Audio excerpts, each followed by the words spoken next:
Hi guys, tonight we step softly into the marble-lit corridors of a city that has never truly slept for 2,000 years. Rome, in the days when the empire still breathed in great gasps of wealth and decadence, lies beneath our feet. The stones are warm with the memory of the sun, but the air already begins to cool, carrying the scent of laurel, olive oil, and the faint bite of wine being poured somewhere behind closed shutters. Our story will follow one man. Not a senator, not a soldier, but someone who exists in the shadows of both, orchestrating a form of spectacle that never earns him statues in the forum, yet makes his name whispered among the elite. He is an convivium architectus, a planner of feasts, and tonight, of something far more scandalous. His name is Lucius Varro, born neither to greatness nor squalor, but to the comfortable in-between where skill, discretion, and charm could take a man anywhere. By day, he was a quiet supplier of table arrangements, exotic fruits, and trained entertainers for noble houses. By night, he was the invisible hand behind Rome's more private gatherings, nights where marble floors would be covered in silken rugs, where amphorae of Falernian wine would be emptied without a thought, and where boundaries dissolved in the soft haze of candlelight and perfume. The morning had begun, as it always did for Lucius, not with indulgence, but with an almost military order. Rome's dawn was not quiet. The rattle of carts over stone, the bray of mules, and the calls of bakers announcing the first fresh loaves filled the air. But inside Lucius's domus, tucked away on a narrow street off the Celian hill, there was only the low hum of preparation. His scribe, a lean youth named Pollio, had already unrolled the wax tablets upon the cedar table, ready to read out the day's orders. Lucius sat beside a narrow bronze brazier, the faint warmth gilding his olive-toned skin. He wore a simple tunic, belted loosely, and listened without looking up as Pollio recited. The evening's commission was from Senator Gaius Licinius Nerva, a man of wealth so vast that he treated gold coins as one might treat figs at the bottom of a basket, plentiful enough to choose only the ripest and discard the rest. Nerva desired an evening to impress an Eastern delegation, visiting from Antioch. It was to be an Orgy convivium, part feast, part theatre, part unspoken indulgence. Lucius's mind, precise as the mechanism of a water clock, began its slow turning. The right musicians, nothing rustic, no wandering street flutists tonight. No, this called for trained performers from Alexandria, capable of blending Greek melodies with the softer, stranger harmonies of the East. The sense? He imagined something heavy with cinnamon and myrrh, but layered with the freshness of citrus so the air would not become oppressive. And the wine? Nerva favoured the rich red from Campania, but Lucius knew the delegation's palate leaned toward lighter vintages cooled in snow. That meant a journey to the Subura district before midday, to speak to a merchant whose amphorae had travelled farther than some legions.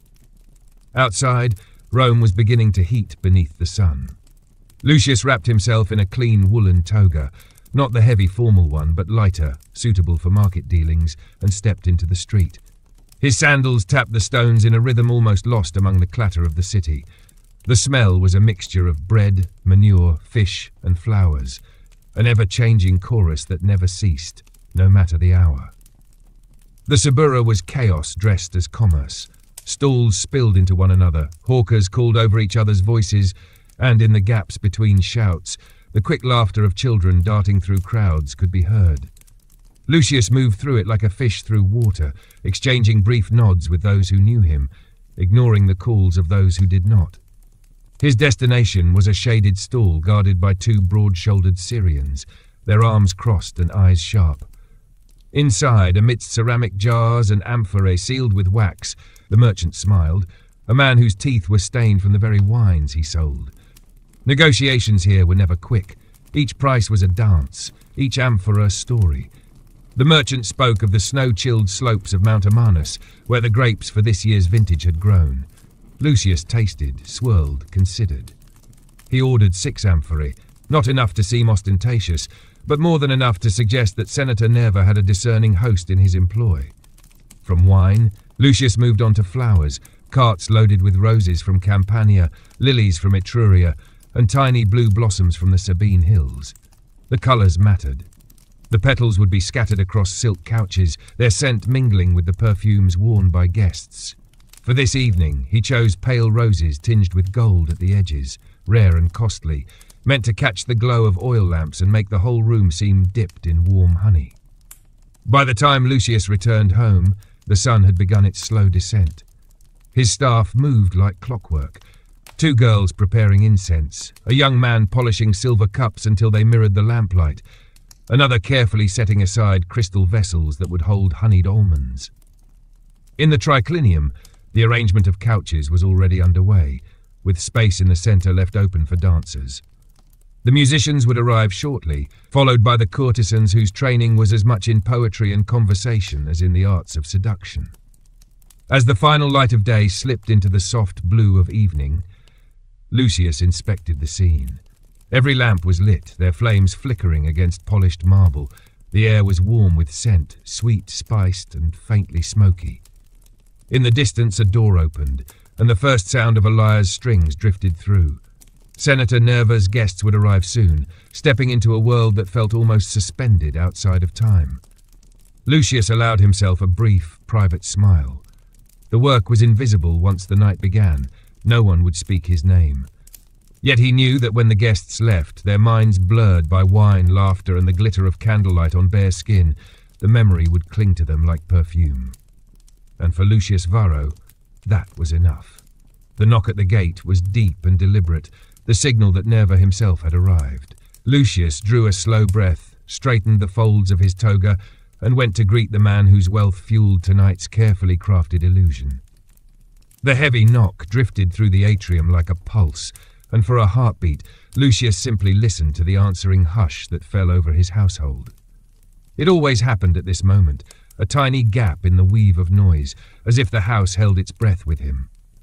Then he moved, calm steps over mosaic waves of dolphins and shells, past the small shrine where a curl of incense rose to the household gods, and into the vestibule washed by lamplight.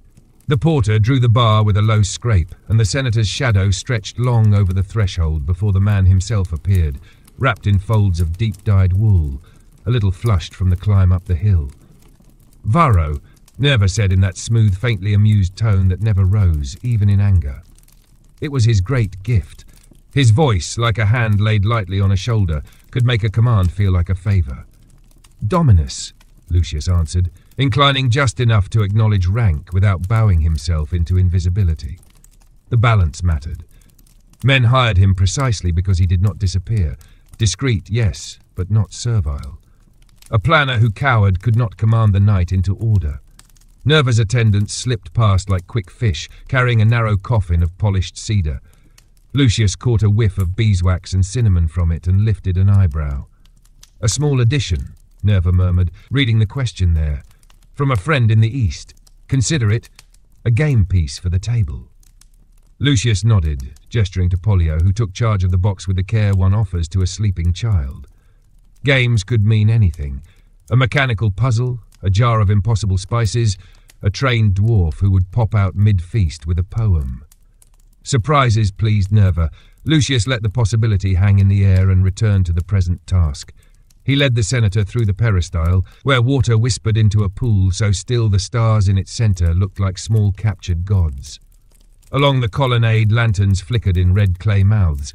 Between them he had placed low trays of river stones perfumed with oil.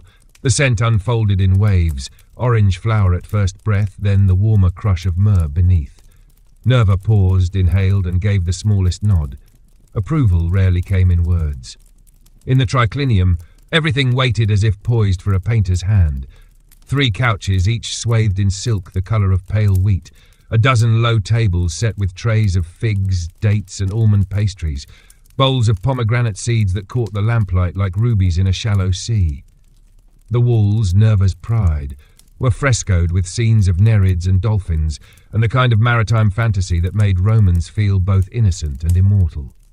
Lucius had ordered a runner woven of fine Egyptian flax down the centre of the room. Against it, the scattered rose petals looked as though dawn had stepped inside with her hem trailing. From the far side, the first notes of the aulos threaded the air, thin and bright as a reed catching wind on a riverbank. The Alexandrian musicians he had engaged were already in place, their eyes half-lidded, their breaths measured. Along the column's shadow, Two dancers stretched like cats, ankles flexed, wrists loose, hair coiled with gold wire. They did not look at the senator, they watched Lucius. Performers understood very well who held the true leash of a night. "Tell me," Nerva said, his gaze wandering over the arrangements, "how many mouths will I be responsible for praising tomorrow?" Lucius hid a smile. "Perhaps fewer than last time," he answered evenly. "The Eastern envoys prefer to whisper admiration into their sleeves. It makes the praise sound like secrets." He moved a hand and a slave lit the last of the suspended lamps, a bowl of bronze chased with falling leaves. A warm dusk settled inside the room, the kind that asked people to sit close and speak softly. The first guests arrived with the sound of sandals on stone and the faint jingle of bracelets. A praetor whose hair had gone prematurely white. A poet whose verses pleased women precisely because they irritated their husbands. A widow from Capua, tall and deliberate, her jewels like drops of blood turned to gold at her throat. There were others, bankers with careful smiles, two lean men with sun-browned foreheads whose hands remembered sword hilts even in repose. Lucius greeted each with a word that had been chosen beforehand, the way one might choose the right spice for a stew, a joke for the poet, a memory of a previous victory for the soldiers, a compliment offered not to the widow's jewels but to the craftsman who had set them. He released nothing of himself beyond the quiet glow of usefulness. As the room filled, Lucius drifted toward the threshold and caught Pollio with a glance. The boy slid to his side with the smoothness of water. "The snow?" Lucius asked, barely moving his lips. "Arrived," Pollio whispered. "2 baskets, still crisp." Here, then, was the delicate work. Snow, hauled from the peaks in straw-packed baskets via a chain of boys and mules, was not merely for cooling wine. It was a miniature drama. Lucius signalled, and a pair of servants wheeled in a shallow, silver-lined basin. He let the East envoys see the frost, the little clouds of breath that blossomed above it, and only then did he pour the pale wine in a slow ribbon so it sang against the chill. The men from Antioch leaned forward with something like homesickness behind their eyes. Ice belonged to mountains everywhere, after all, and mountains belonged to older gods than Rome. He was turning to speak to a steward about the pace of courses when a ripple passed through the room. Not big enough to be panic, only the shiver of a mistake. A tray had knocked the edge of a table. A bowl had gone over, scattering pomegranate seeds in a red spill that looked briefly, shockingly, like a wound. Lucius was already moving. He knelt, and with a swiftness born of many such evenings, he plucked the seeds into his palm and passed them, laughing, to a small girl who had wandered in after her mother from the kitchen. "For luck," he murmured, and the laughter spread outward as if he had poured it like wine.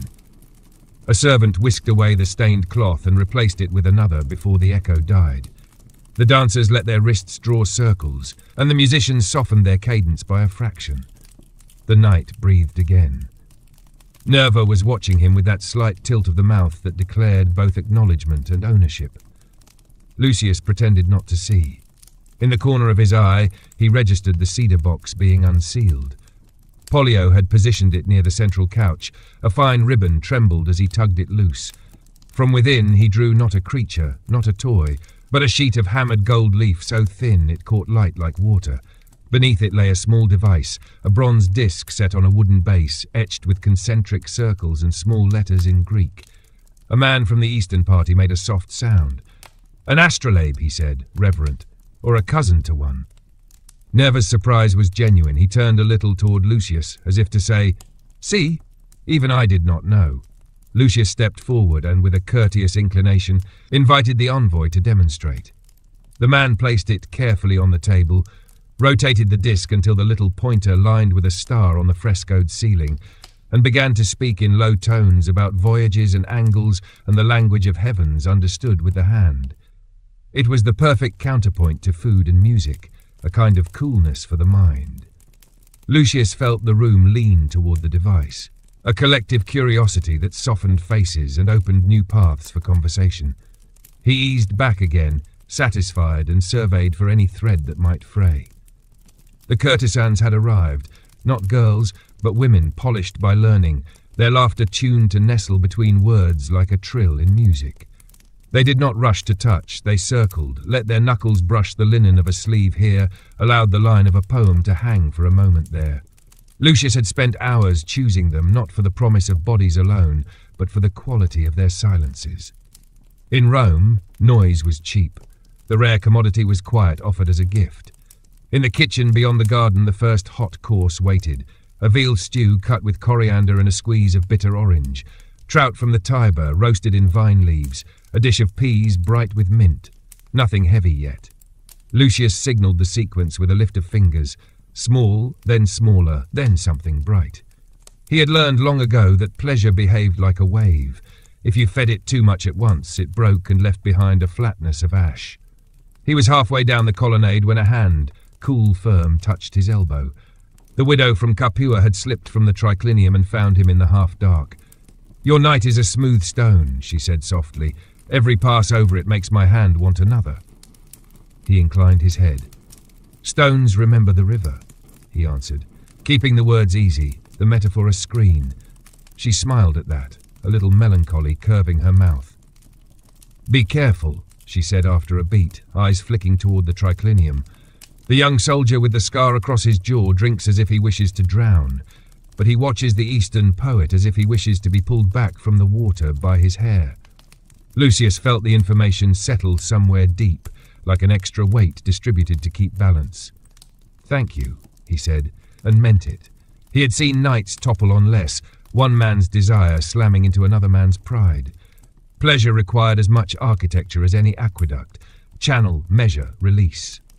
He returned to the threshold and inclined his head to one of the silent stewards, a line of a man who moved with a dancer's softness. "Place Lysanias," he murmured, naming the poet, "between the banker and the musician with the moustache. Let the soldier taste olives outside for a moment. And bring him back with a story."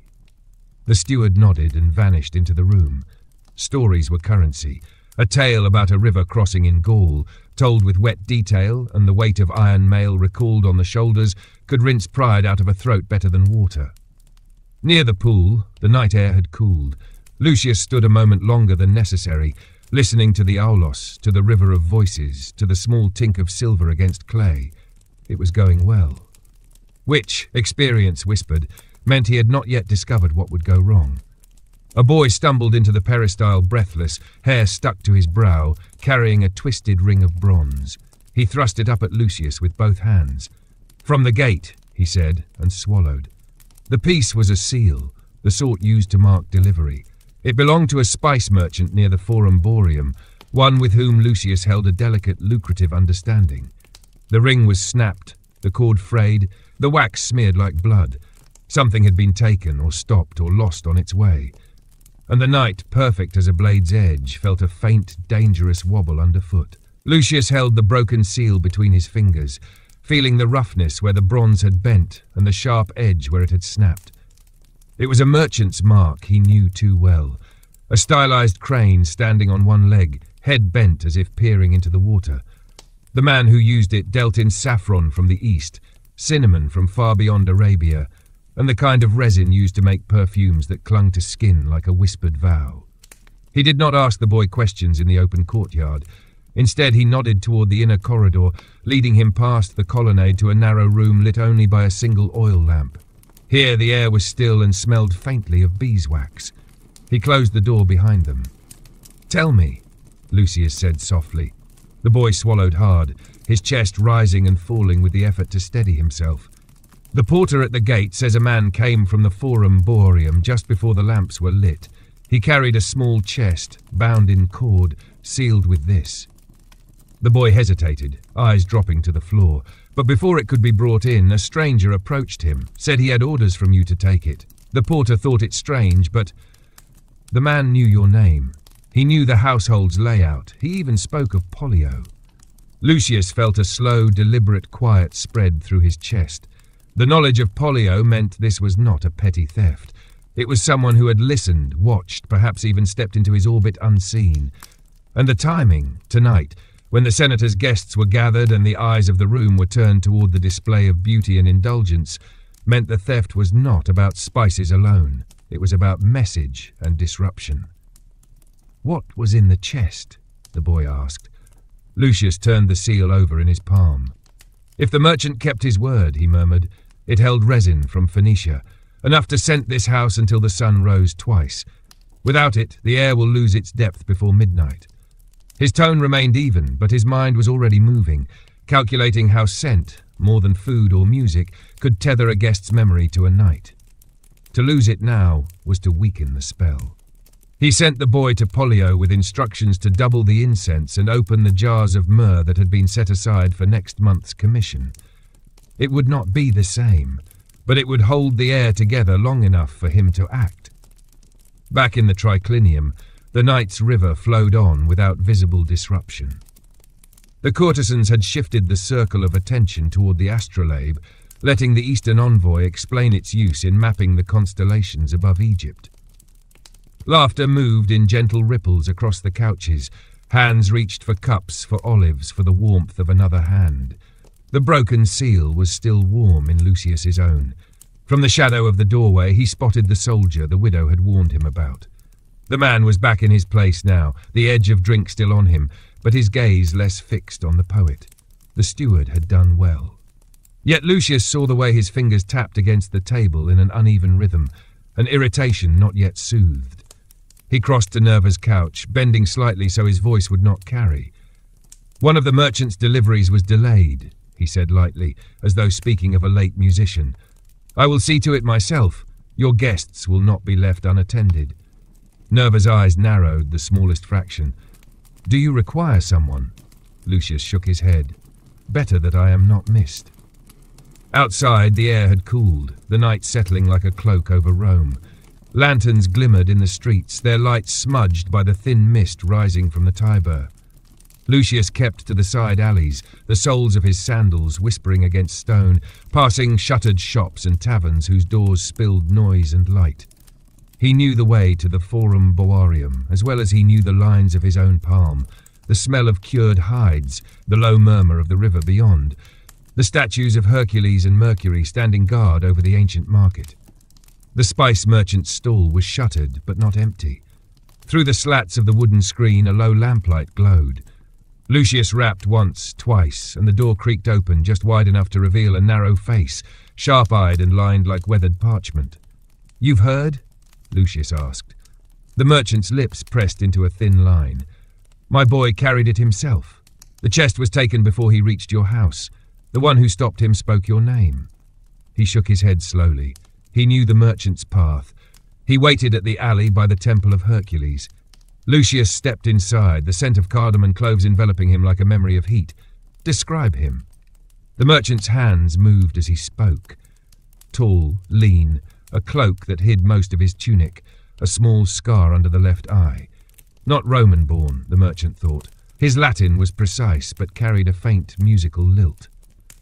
Lucius turned toward the rows of amphorae, each marked with symbols only the merchant understood. "Who profits if I lose your resin tonight?" The merchant hesitated, then moved to the back wall. From a low shelf, he drew out a small vial stoppered with black wax. "There is another," he said, almost reluctantly. "A man who deals in cheaper oils. He has offered to supply to the same houses you serve. I refused him." A rival, then. Perhaps not aiming for Lucius's ruin, but eager to show Nerva's household that the night was not perfect. Imperfection was a crack. Through it, another man's name could slide in. "I'll take the vial," Lucius said, slipping it into the fold of his toga. "It will not be the same, but it will carry the night until dawn. If you hear of the thief again, send word to my house, not the senator's." Back through the streets he went, the scent of the vial already escaping into the air, less complex than the Phoenician resin, but sharp enough to cut through the wine-sweet warmth of the triclinium. As he neared the Celian hill, the sound of music returned, woven now with low voices that suggested the evening's rhythm was shifting. The hour was deep enough for masks to slip. When Lucius stepped back inside, the widow was waiting in the peristyle, her arm resting lightly against a column.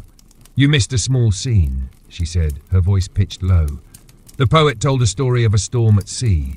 The soldier laughed at the wrong moment." Lucius glanced toward the triclinium. The soldier was leaning forward now, his hands folded, his expression unreadable.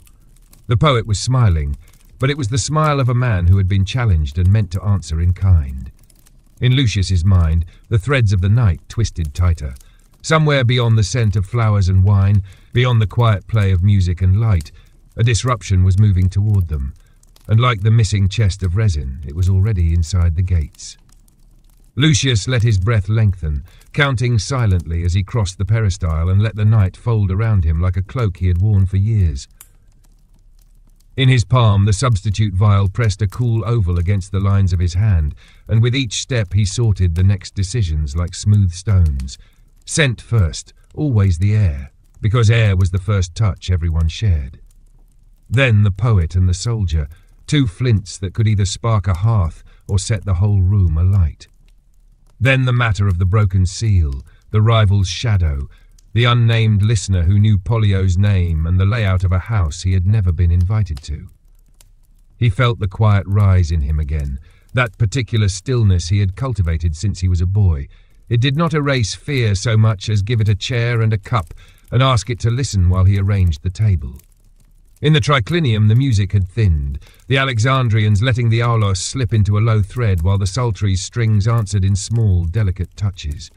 The guests had shifted subtly forward, as though drawn to a hearth, elbows closer to tables, voices softer and nearer to the ear. Lucius paused in the doorway and watched the pattern. Who faced who leaned away, whose fingers worried a napkin, whose eyes drifted from face to flame and back again. At the centre of the pattern, the poet Lysanias held the room lightly in his palm, his voice gliding through a story of a storm that rose like a mood and broke like a bowl. Across from him, the young soldier with the scar, Marcus, Lucius recalled now, a tribune's nephew, rested on one elbow, head bent, face calm, hands quiet. If there was a sting left in him, it sat behind his teeth and did not show. Lucius moved without hurry to the nearest bronze lamp and switched the lid aside with the back of a fingernail. The flame lifted as if surprised. He unstoppered the vial and let 3 drops fall, one into that lamp, 2 onto the river stones in a shallow tray beneath. The scent rose quickly, cleaner than the lost resin, edged with something bitter that caught in the nose and opened it. Not perfect, no, but it wandered quickly through the room and pulled the sweetness of flowers back from the brink, giving the air a spine again. A courtesan, the one with the pearled combs and the laugh-like soft glass, caught his eye, inhaled, and dipped her chin in a small, grateful nod. Lucius liked her for that. Those who noticed the unseen were always useful. He crossed to Polio, who stood half-hidden behind a column with a tally of courses scratched on a wax tablet. "Send the trout," Lucius murmured, "and the green things with mint.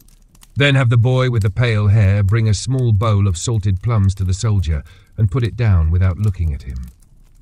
Polio blinked, but only once, then nodded and vanished. Salt steadied men who had gone too far into wine. The gesture, done silently, would feel like an accident arranged by the gods rather than a correction. Lysanias lifted a hand, holding a pause as a fisherman might hold the line taut. "And when the wave let the ship hang like a thought," he said, "we could hear the oars on the next vessel, not striking, only touching the water as if to ask it a question." The Alexandrians obeyed that image, letting their sound flatten and widen until the room felt briefly like the inside of a shell. The soldier's eyes closed for the span of 2 breaths. When he opened them, the tightness along his jaw had smoothed. Lucius threaded to Senator Nerva's couch and leaned close enough to be heard under the music. "A substitution," he said, shaping the word as if he were speaking of a new musician. "One of our jars did not arrive. You will not miss it." Nerva's glance slid to the nearest lamp and back. "I do not," he said, "but I will expect a name."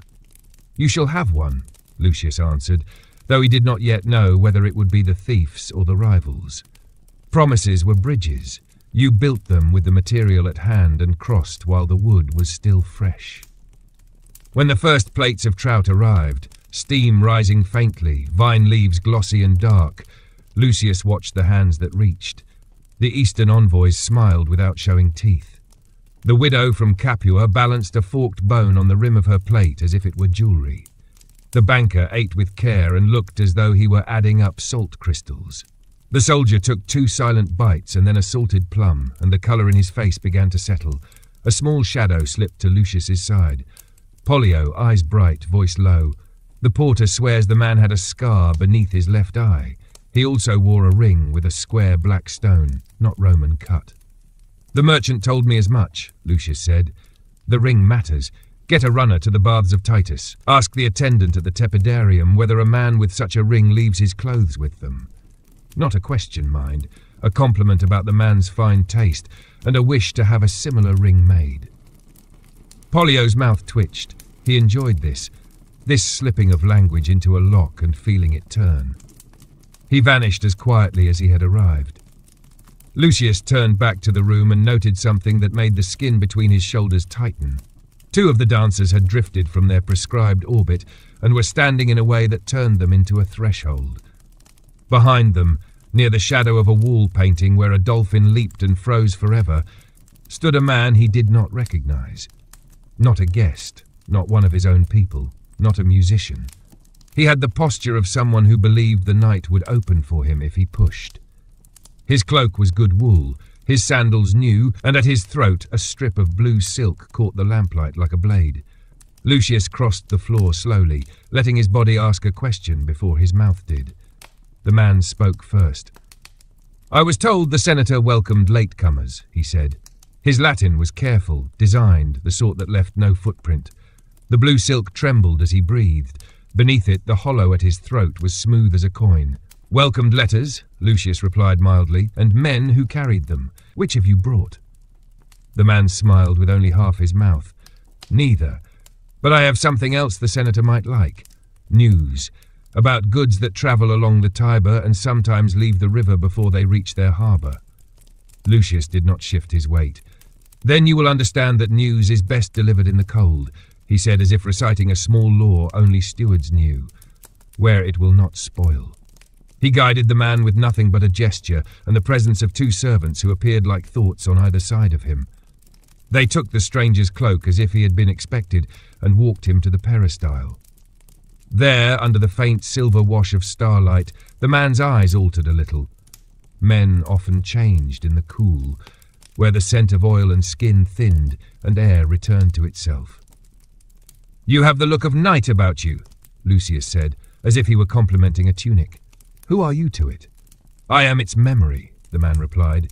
"I keep what it saw and sell it to men who live by day." "A historian," Lucius said softly and watched for flinch. The stranger did not. His hand rose to the blue silk, touched it, dropped. There was the faintest shading below his left eye. Not a scar exactly, but the place where one had been and healed with good salves. The ring on his finger was a square of dark stone, not Roman cut. "Words are cheaper than resin," Lucius said, almost with regret, "and tonight I need resin." "Ah," the man answered, softly pleased. "Then you are the one whose chest went wandering." So he knew. Lucius let a breath out. "If you have something to say, say it. If you have something to return, return it. If you came only to be recognized, consider it done." For a heartbeat, the man's mouth was truly amused. "Your courtesy breaks bones," he said. "Very well, I did not take your chest, but the man who did brought it through the Vicus Patricius and hid it in a warehouse by the baths where the cloth merchants keep their bales. He did not break the seal until he was sure he hadn't been followed. He is not a fool. He is hired by one."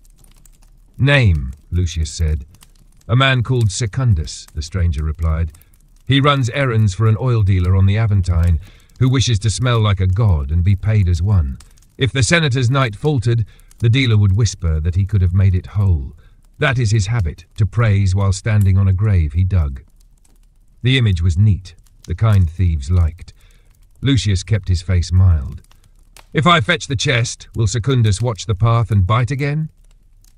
"If he thinks you will be too proud to look at your feet while you walk," the stranger said. "But you do not look proud to me." "No," Lucius agreed, "only tired when the night grows long." He angled his head. "What is your price for this memory?" "A seat where the music sounds better than outside the door," the man said, "and a plate sent to the kitchen that does not pass through too many hands." Lucius considered the simplicity of it and found himself warmed. "Done," he said. "Wait at the north colonnade. A servant will bring you food. You will listen but not look. If your eyes lift more than once, you will find yourself remembering the night from the street." The man inclined his head without offence, the blue silk glinting as he turned. "Your discipline is prettier than most men's rebellion," he murmured, and went to the place appointed. When Lucius stepped back into the triclinium, the plates were being cleared. Laughter moved like a lazy stream. The soldier was speaking now, and the poet was listening, and between them a little bridge had been built from shared salt and the image of oars tapping water. Lucius felt that bridge the way a mason feels a wall that will stand. He lifted his hand a fraction, and a steward he trusted beyond most men drew near. "We are going to the baths," Lucius said under the music, "to fetch what was promised. Bring the lion and the boy with the pale hair. Tell Pollio to keep the course light for 3 turns, and then open the honeyed almonds to occupy their fingers." He glanced once at Senator Nerva. The man's profile, cut like an old coin, did not tilt, did not blink. But when Lucius turned, he felt the senator's attention on his back like a palm that held him steady and allowed him to move. The street outside was cooler than before, the mist from the river thicker, laying threads across the lamps. Rome at this hour sighed rather than shouted. The lion, his favourite steward, padded on his left, the boy on his right. They moved as if they had always walked together. Lucius spoke quietly as they went, arranging each step in the air before their feet found it. He pictured the warehouse by the baths, the bales of cloth stacked like sleeping beasts, the smell of wet plaster and old steam, the sound woven of dripping and distant laughter.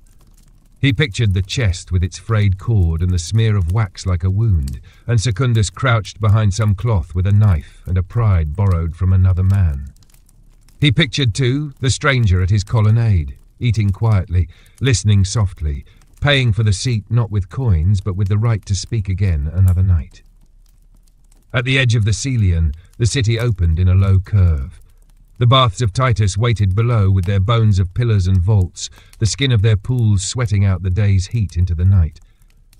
Lucius's hand closed once around the memory of the broken seal, and then he let it go, because he would need both hands for what came next. The descent toward the baths was quiet, but not silent. The faint, wet whisper of steam carried on the air long before the great structure came into view, mingled with the muted slap of sandals on stone, and the occasional distant burst of laughter from men lingering in the tepidarium after closing.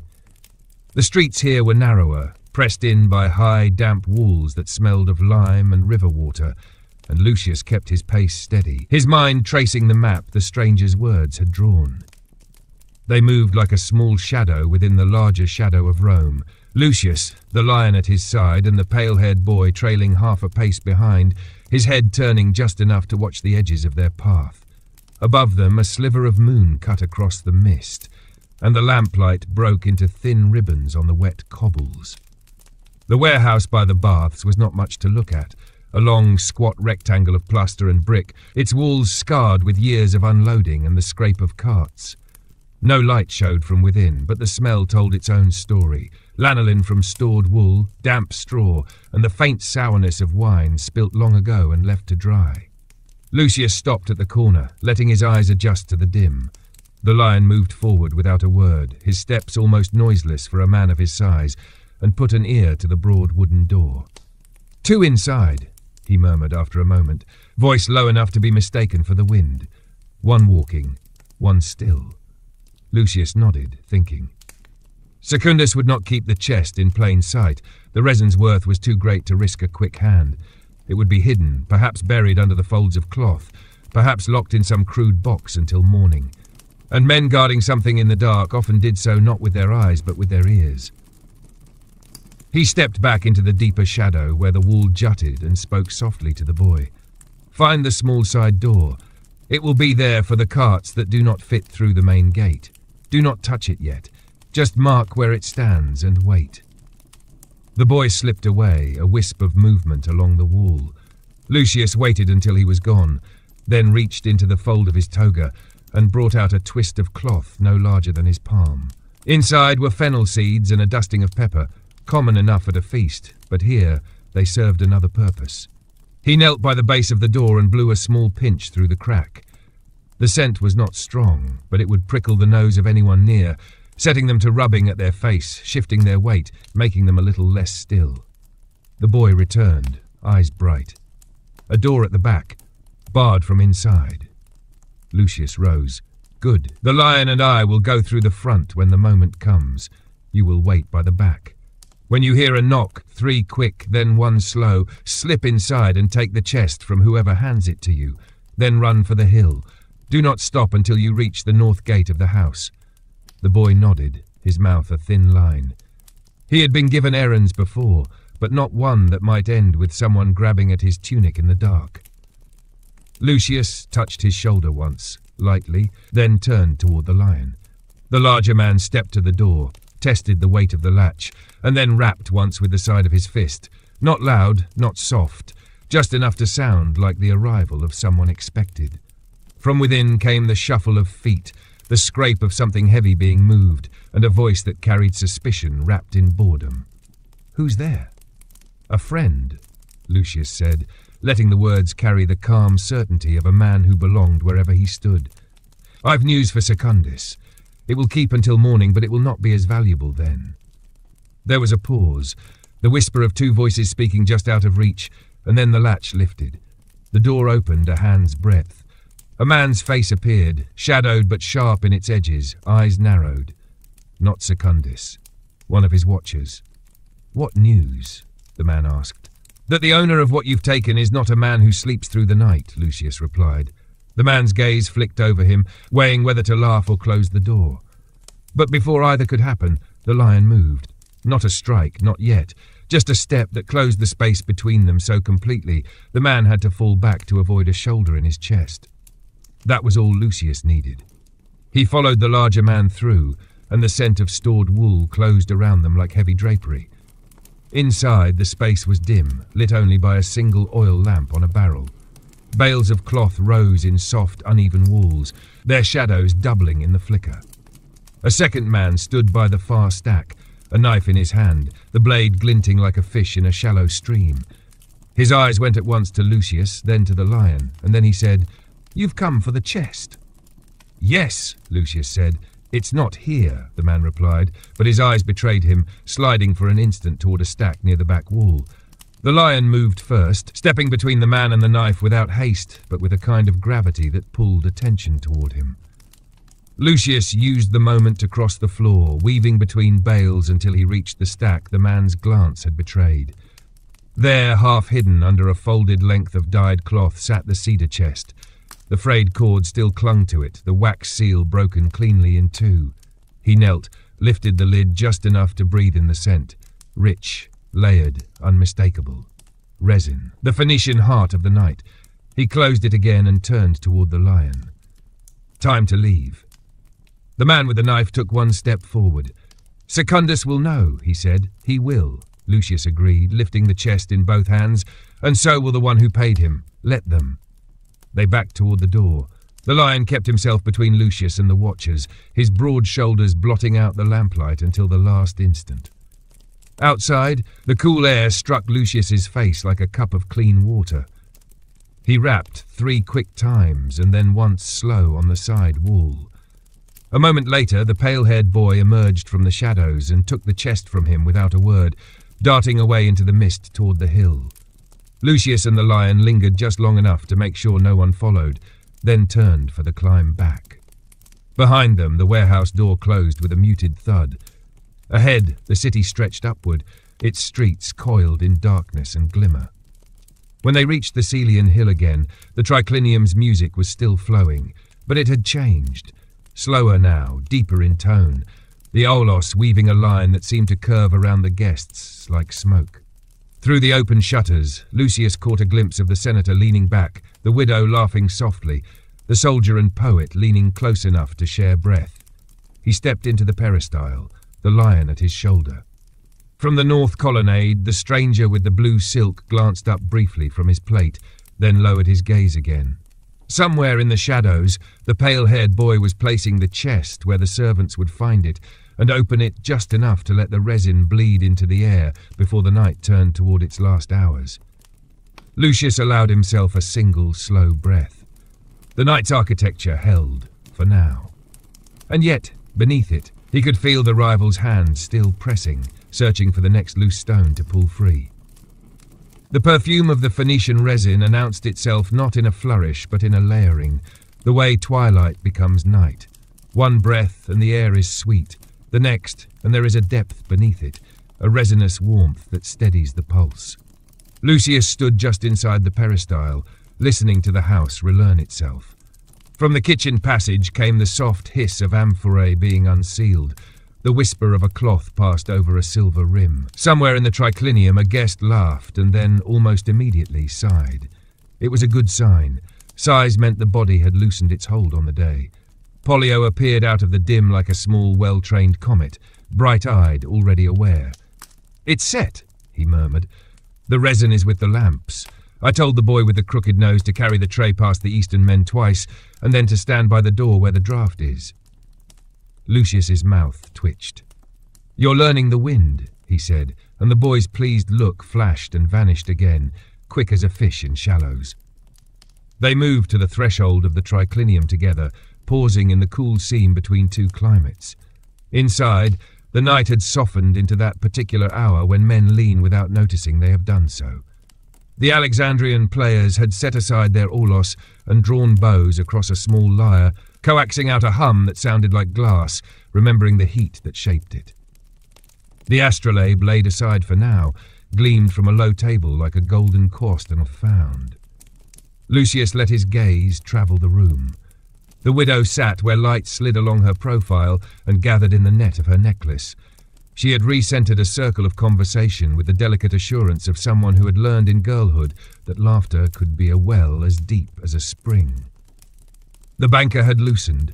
His hand now lay open on the table, palm up, as if the night had asked him a question, and he was willing to show both coin and empty skin to answer it. The soldiers, Marcus with the scar and his silent companion, had shifted from tension to a watchful ease, their eyes brighter, their voices lower. The poet had found, in speaking and listening both, a place where his words did not need to leap. They could simply walk and be walked with. Senator Nerva watched all of it. He always did. No lord of a Roman house surrendered sight, even while he reclined. Lucius knew the signs. The way Nerva's throat moved when he swallowed not wine but a thought. The way his finger drew a small circle over and over in the wine's surface, as if he were turning some invisible seal. He crossed to the senator and stood a fraction deeper in the shadow than the lamp's rim, the place from which a voice could reach one man and not another. "The chest was found," Lucius said, pitching the words like a note for a single ear. "Your knight has its spine again." Nerva did not incline his head. Instead he breathed, once slower than the notes of the lyre, and said, "Who took it?" "Secundus," Lucius said, at the request of an oil dealer on the Aventine who would rather be whispered about than trusted. He did not add the stranger's name. He did not have one. He would never give Nerva smoke and call it oak. "We will speak to the dealer when the sun lifts the mist from the tiles. For tonight he is already poor." Nerva's finger stilled in the cup. "You build nights," he murmured. "Do you build mornings too?" "I leave mornings to men who wake up in them," Lucius said, and the smallest ghost of a smile moved the senator's mouth. He retreated then, sending a nod to the steward who could read such things as a soldier reads dust for tracks. The steward shifted the dancers nearer to the Eastern envoys, not to provoke but to show. Elastic wrists, ankles that seemed to paw rather than step, hair caught with threads of gold so thin they hummed when they moved. One of the envoys leaned forward involuntarily and then remembered himself.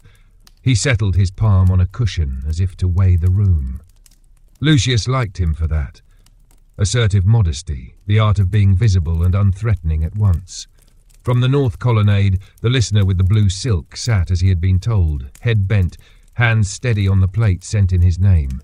He ate like a man who considered food to be both craft and answer, neither too quick nor too reverent. Lucius found, to his own mild annoyance, that he was curious about the man's trade beyond this evening's memory pose. Thieves who spoke in poetry tired him after an hour. Men who tended their sentences like small gardens were rarer. A lamp sputtered then, not dramatically, just enough to wink once. The boy with the crooked nose was there before the flame could falter.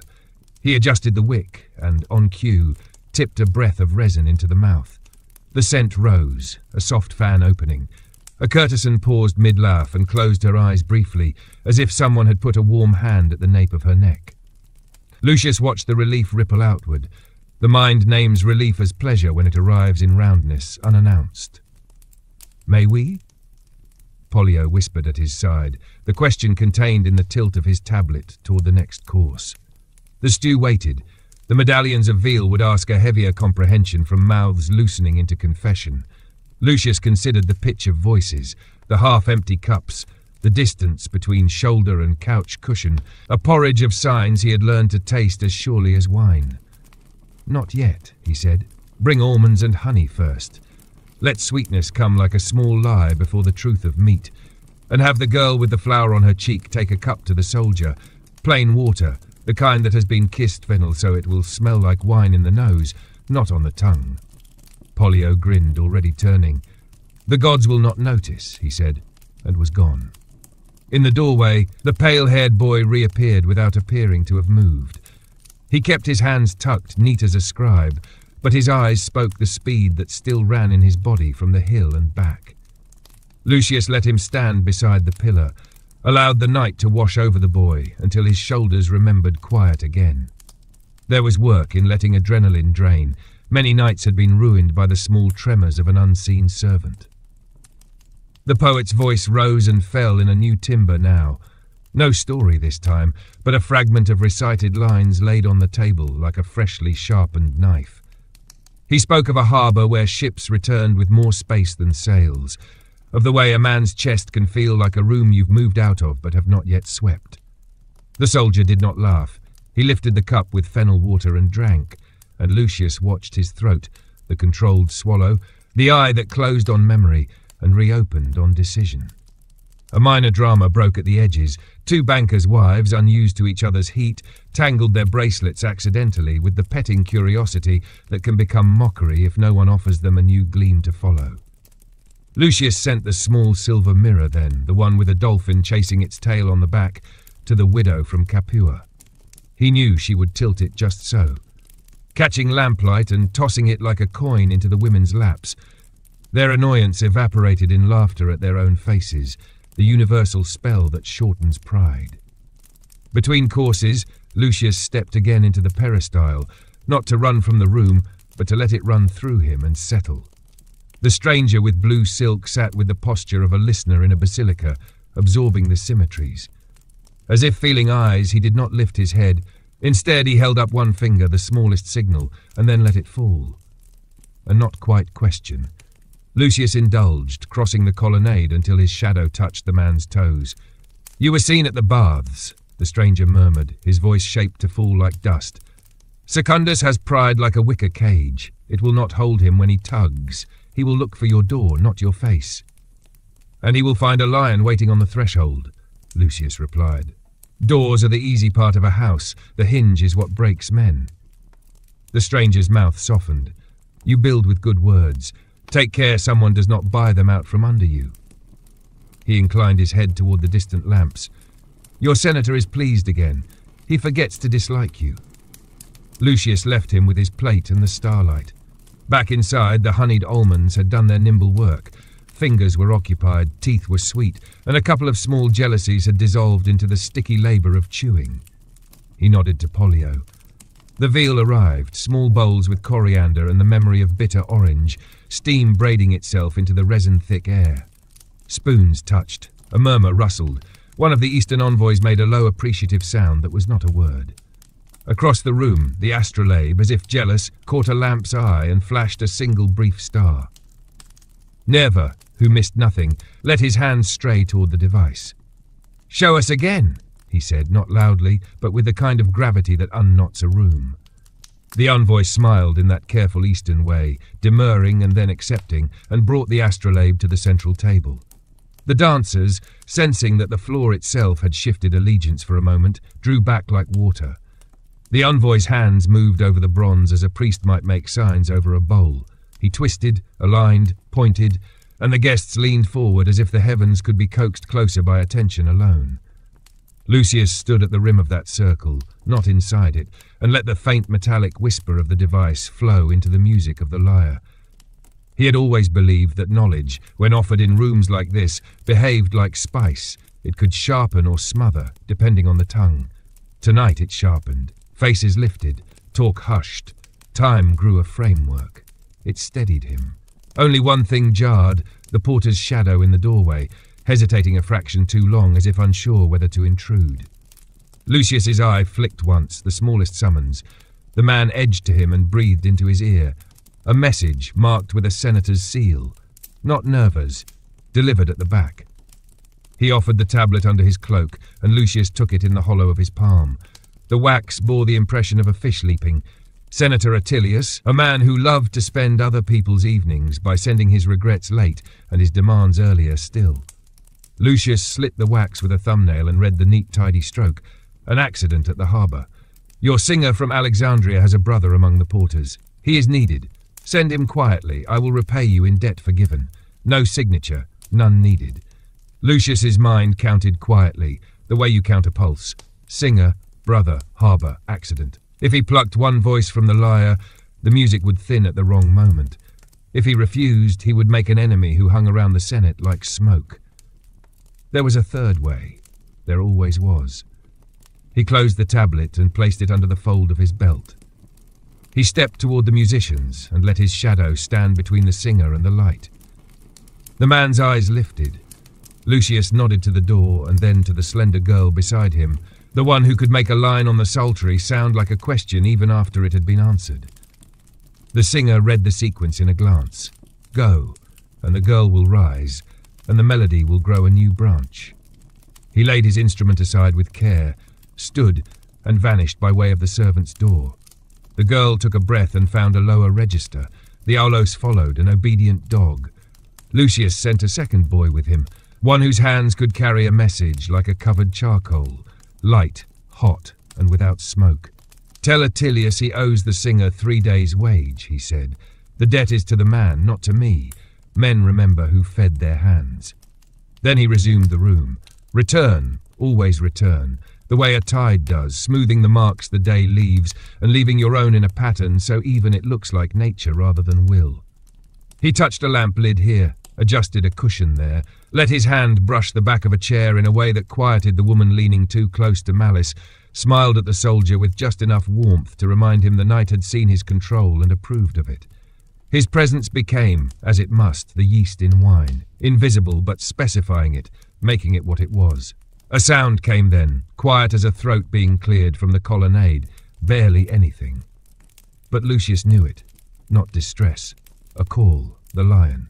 He drifted outward and found the big man standing very still, as if he was trying not to block the stars with his shoulders. Secundus? Lucius asked, though he already knew. Not yet, the lion said, but 2 men waited at the corner by the alley and counted our servants. When the singer left, one left with him. The other stayed. He wears the smell of cheap oil. He did not smile, but his eyes did. Lucius nodded, the decision assembling itself as calmly as the resin's scent. Keep him in the alley. Let him smell himself think. If he steps toward our door, take his ring and return it to him by placing it in his mouth. No blood if you can avoid it. He is paid to disrupt, not to die. The lion dipped his chin once and went, silent as a garment folding itself. Inside, the envoy had coaxed the heavens into a current that pleased even the banker. The veil was nearly gone. A guest's eyelids fluttered as if he were remembering a lover's late promise. Lucius stood a moment longer between room and night and let both see him. He thought of mornings and of debts, of rival houses and the market of spices, of boys who ran like hounds and girls who could hold a tune like a breath. He listened for the tremor that meant something unseen had shifted. Finding none for now, he carried the night forward an inch, then another, patient as a man who understands that grace is not a swell but a string pulled slowly, evenly, until the knot gathers where you need it to be. The night had slipped into that deep hour when the senses swell and sharpen, when lamps seem brighter than they are, when every sound carries a hint of meaning. The resin's fragrance had settled into the air like a patient hand, softening edges and lending a weight to the moments as they passed. Inside the triclinium, the envoy's voice still carried over the astrolabe, the low hum of the psaltery holding it like a frame. Guests leaned closer. their shadows drawn toward the table's centre as if gravity itself had shifted there. Lucius remained at the periphery, not as an observer but as a quiet hinge on which the room turned. His eyes swept from lamp to couch, from the way a courtesan's hand curved at the stem of a cup to the precise tilt of Nerva's head when someone spoke. It was a habit of years, counting small tremors before they broke into waves. The pale-haired boy came first, slipping between guests with a tray of honey water, his path too precise to be coincidence. He brushed past Lucius just enough for a whisper. The lion has the watcher in the alley. He stands quiet, but his eyes are everywhere. Lucius let a breath slide from his lungs. Tell the lion to keep him until the liar stops, then let him go, but follow him for 10 turns of the street. If he leads to Secundus, send the lion's shadow back to me. The boy nodded once and disappeared again, leaving behind the faintest trace of fennel on his hands. Lucius turned back to the room just as the envoy adjusted the astrolabe for the final demonstration, the bronze catching the lamplight like a miniature sun. The guests' faces had that rare look, stillness without boredom, as if they were listening to a kind of language they'd always known but had forgotten how to speak. He knew better than to let it linger too long, or could harden into discomfort if left to sit. A gesture to Pollio was enough. The boy directed the courtesans toward the centre of the room, where silk cushions had been arranged as though waiting for them all night. Music shifted. The psaltery climbed to a higher tone, the aulos weaving through like a thread of wind. The dancers began slowly, steps that looked almost like walking until the turn of a wrist or the bend of a neck revealed the shape beneath. It was a deliberate antidote to the intellectual weight of the astrolabe. The mind's gaze turned inward, the body's gaze drawn outward. Lucius stayed near the wall, watching how each guest reacted. The banker tapped his fingers against the couch in time with the rhythm. One envoy's eyes flicked from the dancers to the wine jug, gauging the distance. The widow from Capua rested her chin on her hand, smiling in a way that was not for anyone in the room. Nerva caught Lucius's eye. The look was neither approval nor censure. It was a measuring. Lucius inclined his head slightly, acknowledging the weight of that gaze. The senator's attention was its own form of currency. When it rested on you, you knew you were either being counted or bought. The resin scent deepened as one of the lamps was fed a fresh drop. Lucius saw the moment it reached the poet, his eyes half closed, his shoulders loosening. Even the soldier's jaw unclenched by a fraction. The air was working, the knight's spine was holding. A faint movement at the far side of the room caught Lucius's notice. A servant girl, slight, hair bound hastily, slipping in through the service door. She made straight for him, her face pale under the lamplight. "There's someone at the back gate," she whispered. "Not one of ours. Says he has a message from the market, but he won't give it to the porter. Wants you." Lucius's mind measured the space between this and the alley where the lion kept the watcher. 2 fronts, or 2 hands of the same one. He glanced once toward Pollio, who was overseeing the rotation of wine and water. The boy read the look instantly, moving to cover Lucius's absence. Outside the triclinium, the air cooled again. Lucius crossed the peristyle in a few measured strides and reached the back gate, where the porter stood like a shadow against the wall. Beyond, in the narrow alley, a man waited, thin, with the build of someone used to slipping through crowds. His tunic was plain, but the hem was newly sewn, and his sandals were the kind sold by stalls that dealt in stolen goods. "You're Lucius Varro," the man said, not as a question. Lucius let silence answer for him. "The dealer on the Aventine," the man went on, "wants you to know he respects your skill. He says there's no need for enmity, only for choice. He can supply what your merchant cannot, and for less." Lucius studied the man's posture, too still, too rehearsed. "And what is the cost of this choice?" he asked. The man's smile was small. "Only that you speak his name in the ear of the senator before the night ends." Lucius took a step closer, close enough that the scent of cheap oil met the resin still clinging to his clothes. "Tell your master," he said softly, "that a man who enters another's house uninvited is already in debt, and debt is the one thing I never forgive." The man's smile thinned. "He'll take that as a refusal." "He should," Lucius replied, and turned back to the porter. "If he lingers, show him the street. If he resists, show him the stones. By the time Lucius returned to the triclinium, the dancers were mid-turn, their skirts describing wide arcs of colour through the lamplight. The guests had shifted again, drawn inward toward the centre. Pollio caught his eye briefly, the unspoken question, trouble, hanging between them. Lucius answered with the smallest shake of his head. The music began to slow, the dancers' movements tightening, coiling towards stillness. Lucius scanned the room once more. The stranger in blue silk was gone from the colonnade. In his place, on the low stone ledge, sat an empty plate and a folded scrap of parchment weighted with a clean olive pit.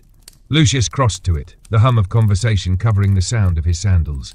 The parchment was folded twice, sealed with nothing more than the pressure of fingers. He opened it and read, in a hand small and exact, "Secundus moves before dawn. The oil dealer pays for speed. Watch the harbour." He folded it again, set it under the olive pit, and let his hand rest there for a moment. The knight's spine was still intact, but dawn had begun its slow, unseen climb toward them. The parchment's words lingered in Lucius's mind like the faint metallic taste of water drawn from an old cistern. Before dawn. In Rome, those hours belonged to bakers, thieves, and men who needed the cover of darkness to move things no one should see in the day. The harbour, then. The dealer was gambling on the rest of the city, still sleeping when the exchange happened. Lucius slipped the scrap into the fold of his belt and let his eyes adjust again to the triclinium's golden light. The dancers were bowing away from the centre, their movements drawing the night back into its softer rhythm. Laughter floated up in small bursts, tethered to the clink of cups and the sigh of couches being shifted. If any guest suspected the thin cord of trouble tightening outside, it did not show. Pollio intercepted him near the fountain in the peristyle, where the reflection of lamps on the water made the surface look like molten bronze. "The lion sent word," the boy murmured, leaning as if to study the ripples. "The watcher in the alley tried to follow the singer. He let him go far enough to feel alone, then doubled back. No one followed after." Lucius nodded slightly. "He will think himself unseen. That is enough for tonight." His voice was calm, but he was already laying out the map in his head. The narrow lanes from Celian Hill to the Tiber, the warehouses stacked like sleeping beasts along the riverbank, the places where torchlight bent shadows into hiding places. He returned to the triclinium in time to see the widow from Capua rising from her couch, the fine gold of her necklace catching the lamplight. She crossed the floor without haste, pausing to touch the shoulder of the poet, who leaned toward her as if she had whispered a blessing. When she reached Lucius, her smile was thin, private. "I heard your voice at the back gate," she said quietly. Lucius's expression did not change. The walls carry more than perfume. "He was no guest," she continued, her gaze fixed on the dancers who were now folding silk back into their baskets. "Men who come without being asked rarely come empty-handed, even if the gift is poison." Her words carried no demand for explanation, only the weight of one who understood that knowledge was both weapon and burden. Lucius inclined his head slightly in acknowledgement, and she let the matter drop, drifting back toward the couches as though she had only paused to breathe. Nerva was speaking now with one of the Eastern envoys, his voice pitched low, his fingers tracing a slow pattern on the rim of his cup. Lucius approached only far enough to catch the edge of their words.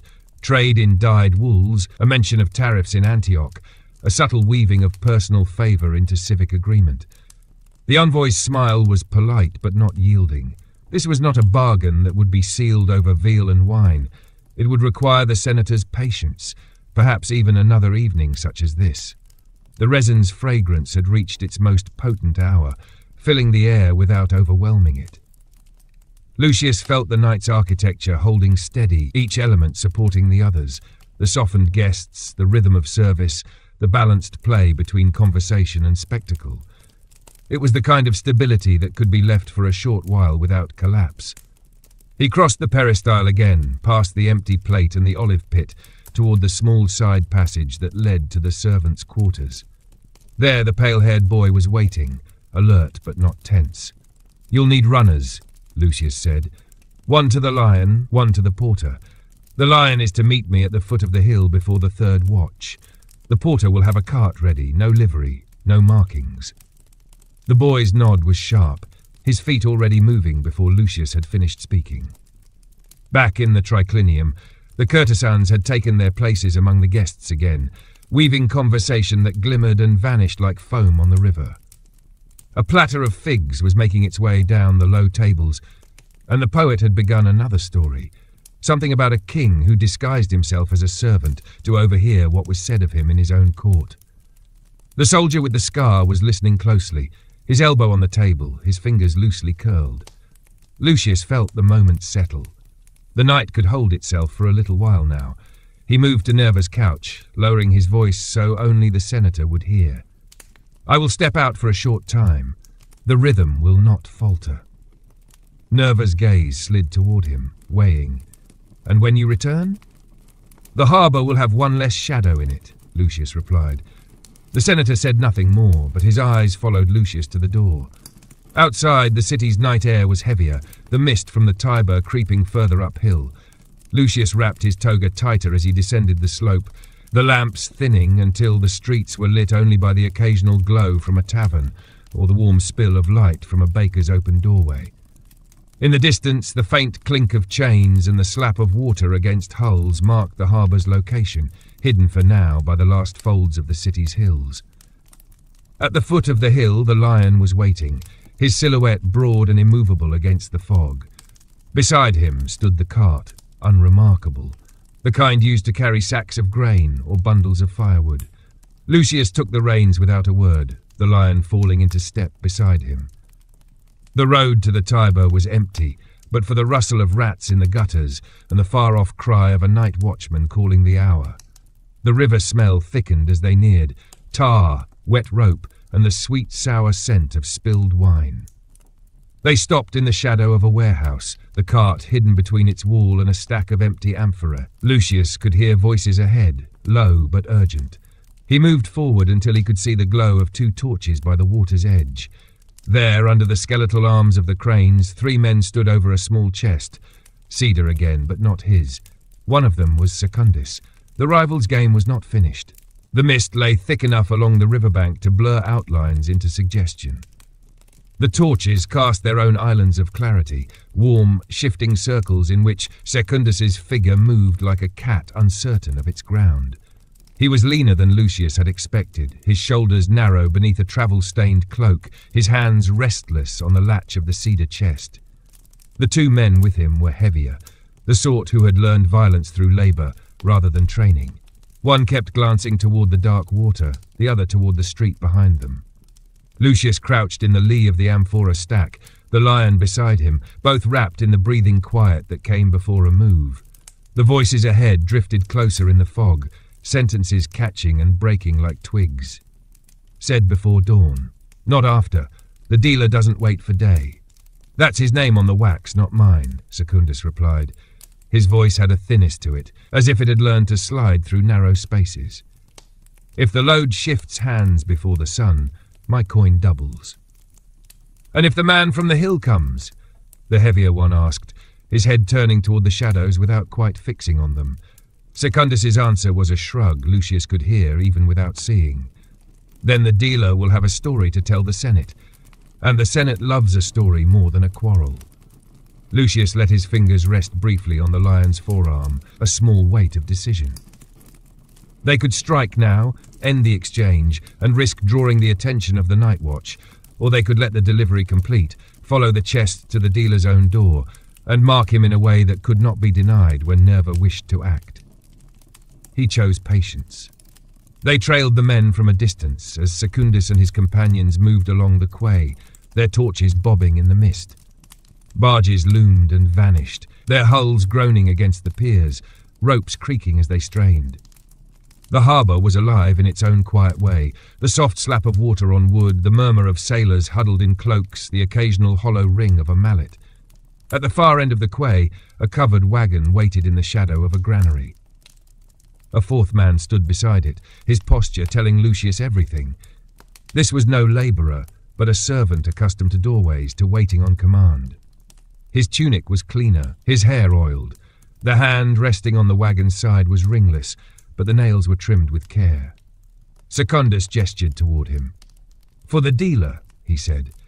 The servant gave a single nod and stepped forward to take the chest.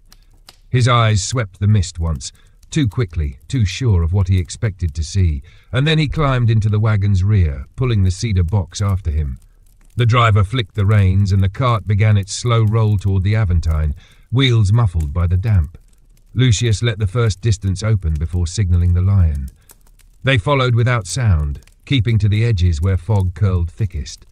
The city here was a labyrinth of lanes that climbed and dropped unpredictably, the kind where a wrong turn could end in a blind wall or a tavern's sudden light.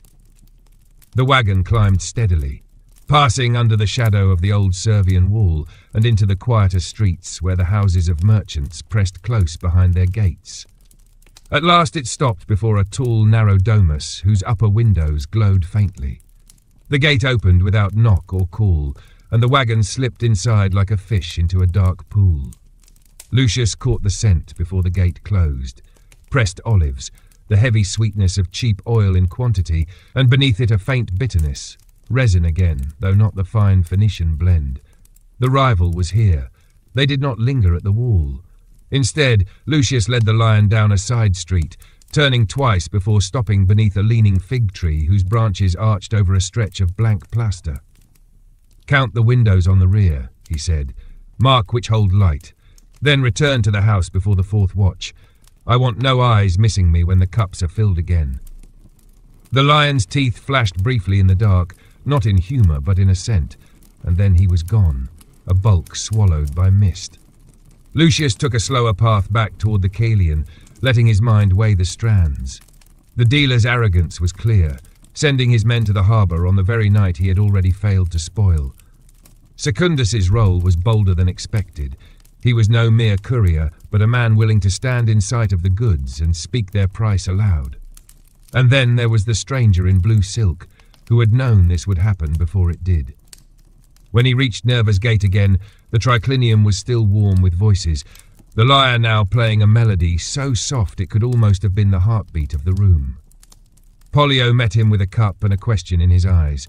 Lucius answered with a nod and the faintest lift of one shoulder, enough to say, "Not yet, but soon." The widow caught his gaze from across the room and raised her cup in silent acknowledgement.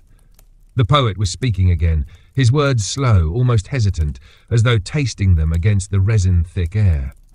The soldier listened, one hand loosely cupped around his knee, the scar at his jaw catching the lamplight. Lucius resumed his post at the room's edge, every part of him arranged for ease. Only his mind moved, already turning the steps that would carry him back to the Aventine before the moon's next waning. The rival had shown his face, even if it was only in the shape of his gait and the scent of his goods. That was enough for now. But dawn was coming, and with it, the kind of work that could not be done in lamplight. The fourth watch crept close, though inside the triclinium the air still felt as if the night could last forever.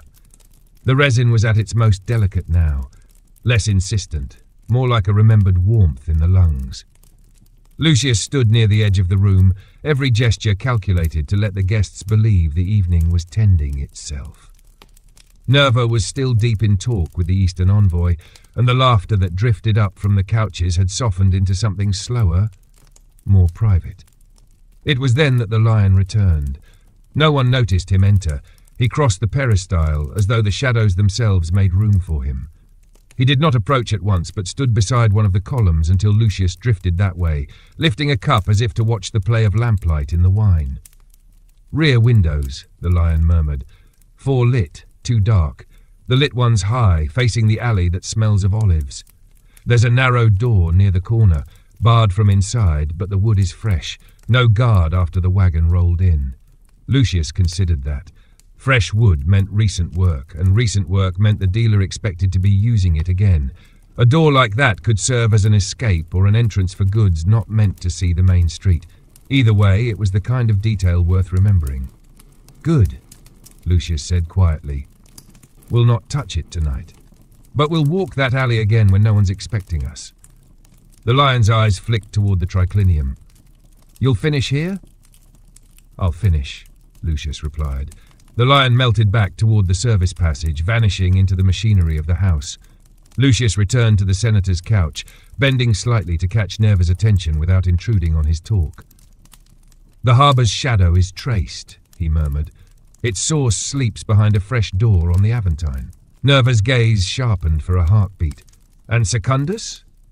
"Bold enough to stand in the torchlight with the goods, confident enough to speak the price."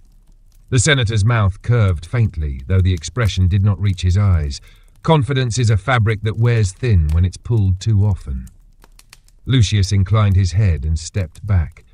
His work here was to leave Nerva with all the pieces, and none of the noise that could blunt their edges. The poet had finished his tale, and a lull had fallen over the room. Lucius gestured, and Pollio signalled the final course. Spiced pears glazed with honey, set in shallow bronze dishes that caught the lamplight and reflected it in soft ripples. The courtesans moved easily among the couches, offering the fruit with small fragments of verse or jest. The widow from Capua caught Lucius's sleeve as he passed her couch. "You've been outside," she said, her voice low. "Your eyes are cooler." "Cooler eyes see further," Lucius replied. She smiled at that, then turned her attention to the plate set before her. "When you look far," she said without lifting her gaze, "you see who is watching the horizon for you. Be sure the man in blue silk is not watching for himself." Lucius did not answer. She was right, and he had already felt it. The stranger had slipped into the night without seeking his leave. That was a movement worth noting, though not worth chasing, not yet. The last of the wine was poured. The music slowed again, now no more than a murmur under the guests' talk. In the courtyards beyond the walls, the first hints of dawn were still far off, but the air had the faint change in it that told Lucius the lamps would soon burn less willingly. When the eastern envoys rose, Nerva escorted them to the peristyle himself, their parting words quiet, the gestures formal. One by one, the other guests followed, their sandals whispering over mosaic floors, their cloaks gathered against the cool outside. The widow was last, pausing in the doorway to glance back over her shoulder, not at Nerva, but at Lucius. Then she was gone, her shadow slipping into the narrowing night. In the quiet that followed, the servants began to clear the couches, moving with the slow precision of those who had learned to handle silk and bronze without waking a sleeping master. Pollio approached with his tablet, the wax crowded with neat marks. "No plates broken, no wine wasted, one cup gone, but I know whose hand took it." Lucius glanced at the tally, then closed the tablet. "Let the loss stand. It's a cheap price for the rest of the night." Nerva returned from the gate, his face unreadable. He stood for a long moment in the empty triclinium, looking at the low tables, the scattered petals, the last threads of incense curling upward. "You held it," he said finally. Lucius inclined his head. "For tonight." "Tomorrow?" the senator asked. Lucius let the corner of his mouth move, just enough to hint at something more than certainty. "Tomorrow begins at the harbour." The senator's eyes rested on him a moment longer, then he turned away, the faint creak of his sandals echoing in the cooling air. Lucius left the triclinium by the service passage, the scent of resin still clinging faintly to his clothes. In the quiet of the peristyle, the sky above was a dark slate, just beginning to pale at the edges. He knew he would not sleep. There was a fresh wooden door on the Aventine, and behind it a dealer who had grown too bold to hide his hand. The night had been a game of placement, the morning would be one of movement, and Secundus would learn the cost of being seen. The first light of morning came thin and grey, seeping between the eaves of Rome like water through a cracked vessel. The city had not yet taken its full breath. The streets were occupied only by bakers tending their ovens, slaves fetching water, and the occasional cart rattling over the stones with a load of firewood. Lucius walked without haste, his toga drawn close, the pale mist clinging to his hair and the folds of his clothing. The Aventine loomed ahead, its streets still shadowed, the air richer with the scent of stored oil than with bread. The lion had already passed this way before dawn, leaving no sign but the faint print of his sandals in a patch of dew-darkened dust. Lucius found him waiting at the edge of the alley the man had described the night before. "It's quiet," the lion murmured. "Too quiet. Someone's awake, but no one shows themselves. The small door still barred from within." Lucius looked past him. The alley was narrow enough for two men to pass only if they turned sideways. Above, the high plaster walls showed no windows save for the small, square vents high under the roofline. A trickle of oil-stained water ran along the stones toward the street, carrying the smell of pressed olives and something sharper, fresh resin, faint but certain. "Keep your back to the street," Lucius said softly. "I'll walk past once, slow enough to be seen, then again later from the other end." The first pass told him what he expected. The fresh wood of the narrow door was lighter than the wall around it, the iron fittings clean, the hinges oiled so well they caught no light.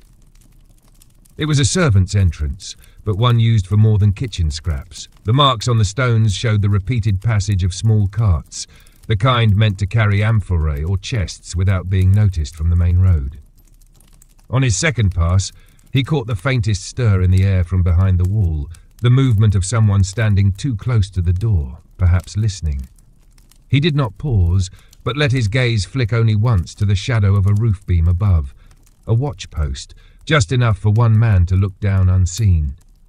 The dealer's house was not merely a place of storage, it was prepared to defend its secrecy. Lucius turned back toward the lower streets, the lion falling into step beside him. "2 guards at least," he said. "One near the door, one above. They're expecting trouble, but they're looking for someone who will come shouting." The lion's smile was slow. "And you don't shout?" "No," Lucius replied. "I open the door before they know it's moving." They parted near the Forum Boarium, the lion taking the route back toward Nerva's house to ensure no threads were left loose there. Lucius continued toward the harbour, where the morning sun was beginning to turn the river from slate to bronze. The merchants were already shouting, their voices rising above the splash of water and the slap of wet rope on wood. Cranes creaked under the weight of amphorae being lifted from barges, and the air was thick with the mingled smells of fish, wine, and tar. He found the spice merchant's stall open, the familiar crane-mark seal glinting on the side of a fresh amphora. The merchant himself looked up as Lucius approached, his eyes narrowing slightly at the early hour. "You found your chest," the man said. "I did," Lucius replied, "and I found the hand that took it. But I need more than a name. I need the weight of what else he moves, and for whom." The merchant hesitated, glancing to either side. The dealer on the Aventine buys from men who should not be selling. Resin, yes, but also dyes from the east, sandalwood, amber ground fine enough to be mistaken for powder. Some of it stolen before it reaches the docks, some taken from warehouses while their masters sleep. Does he keep it all in his house? Most of it, until it's sold. He trusts no one enough to leave it in the open market. His guards are paid more than I can offer my best men. Lucius absorbed this without change in his face. If a buyer wished to see the goods in daylight? The merchant smiled without warmth. He would be taken through that small door in the alley. No one sees him enter, no one sees him leave. The main gate is for the neighbours to watch. Lucius left a coin on the merchant's table, not for the information. Information was rarely bought with silver, but to keep the man's tongue easy for next time. Then he turned back toward the hill, letting the crowd carry him until the noise of the harbour softened into the murmurs of the upper streets. By the time he reached Nerva's house, the triclinium had been cleared and the floors swept. Pollio met him in the atrium, wax tablet in hand, his hair still damp from washing. "The senator asked for you once," he said. "I told him you'd gone to see to the morning's arrangements." Lucius stepped into the peristyle, where the sunlight fell in clean rectangles between the columns. Nerva was there, seated on a low bench, a cup of watered wine in his hand. He looked up as Lucius approached. "Well?" "The house is guarded, but not like a fortress," Lucius said. "2 men by the narrow door, one above. The goods are inside. He is confident enough to keep them close." Nerva's gaze was steady. "And you?" Lucius allowed himself the smallest smile, close enough to open the door before they notice. The senator's eyes narrowed, not in disapproval, but in thought. "When?" "Tonight," Lucius said, "while the harbour sleeps and before Secundus can make another run." Nerva set down his cup. "Bring me proof, not just of theft, but of the dealer's arrogance. Something the Senate will smell from across the floor." Lucius inclined his head. "You'll have it before the lamps are lit." And in his mind the night's shape was already forming. Not a feast this time, but a different kind of performance. one with fewer witnesses and a sharper end. The rest of the day passed in a slow, deliberate rhythm, each moment like the measured tapping of a craftsman's chisel. Lucius made no show of preparation. He walked the markets as if nothing waited for him after sundown, exchanged a few words with a wine seller about an upcoming delivery, inspected the cleaning of Nerva's silver platters. But behind the calm, his mind arranged the night's pattern in silence, slotting each move into place as precisely as a mosaicist setting tesserae. By the time the sun began its decline, the air over Rome had cooled into that blue-gold haze that softened edges and blurred the distance between roofs. Lucius stood in the peristyle, speaking quietly to the lion. "We'll go when the streets are neither empty nor crowded, when the shift between day and night makes men's eyes lazy. Bring only the pale-haired boy, no one else." The lion nodded once, the kind of assent that meant there would be no further questions. The boy was summoned, his face showing nothing but readiness, though his fingers flexed once against the fold of his tunic, betraying the energy coiled beneath. They left by the side gate just as the lamps were being lit in the upper streets. Lucius led them by a looping path, avoiding the main avenues and the spots where drinkers were beginning to gather. The Aventine slope was quiet, its alleys holding the last warmth of the day in their stones. When they reached the narrow passage beside the dealer's house, Lucius paused in the shadow of the fig tree, his eyes on the pale rectangle of the fresh wooden door. "Count to 30 after I go in," he murmured to the lion. "If I'm not out by then, lift the bar." The boy's task was simpler: wait at the far end of the alley, eyes on the street, and signal if anyone approached. His sharpness made him a better watch than many grown men. Lucius stepped forward, letting his hand brush the door as though testing its grain. The wood was smooth, oiled against the weather, the iron fittings cool under his fingers. He leaned in slightly, catching the faint scent of olive oil mingled with resin. Then, without knocking, he pressed a slim iron hook from his sleeve into the crack near the latch. A small twist, a shift of pressure, and the bar inside lifted with a whisper of wood on iron. The door opened inward without sound. He slipped inside into a short corridor, lit by a single oil lamp in a wall niche. The plaster smelled faintly of lime wash, but beneath it was the richer scent of stored goods, spice, oil, and something sharp like crushed pine needles. The corridor bent left, opening into a low-ceilinged room where amphorae stood in neat rows and cedar chests were stacked against the walls. One man sat at a small table, carving a strip of leather. His head came up sharply at the sight of Lucius, but Lucius's voice reached him before his hand could move. "If you shout, you'll bring more trouble than your master will pay for." The man's eyes narrowed. "You're from the Celian house." Lucius stepped further in, letting the lamplight catch his face just enough to confirm the guess. "I'm here for proof. One chest, one seal. You don't have to touch it. Just point." The man hesitated, his knife still in his hand but lowered now. "And if I don't," Lucius allowed the faintest smile, "then I'll open every chest until I find it, and when your master asks why the locks are broken, you can tell him you were too proud to point." The silence stretched, then the man jerked his chin toward the far corner, bottom stack, under the dyed wool. Lucius crossed to it, kneeling to shift the folded cloth aside. Beneath, a cedar chest sat with a seal pressed in dark wax, the mark of a crane standing in shallow water, identical to the merchant's. He didn't need to open it. The faint breath of resin in the air was enough. From his belt, he drew a small tablet of wax, pressing the seal's impression into it with careful hands. Then, with equal care, he left the chest exactly as he had found it. Proof in hand, disruption avoided. For now, he turned back to the man. "Tell your master this is the last time I come quietly." The man's grip on the knife tightened, but he said nothing. Lucius slipped back into the corridor, easing the door shut behind him. The lion was there before the latch settled, his gaze flicking to Lucius's empty hands and then to the wax tablet. "That's enough?" "It's enough to make the Senate hear it," Lucius said. They left the alley without hurry, the boy falling in beside them once the street opened. The lamps along the way back to the Celian burned steady now, their light catching in the resin still clinging to Lucius's clothes from the night before. When they reached Nerva's house, the triclinium was being readied again, though tonight's feast would be smaller, Just the senator, a handful of allies, and the envoy who had lingered in Rome longer than most thought wise. Lucius crossed the peristyle to where Nerva sat in the fading light. The proof? The senator asked, without looking up from the letter he was sealing. Lucius placed the wax tablet on the table. Your rival keeps the goods under his own roof. The seal is unbroken.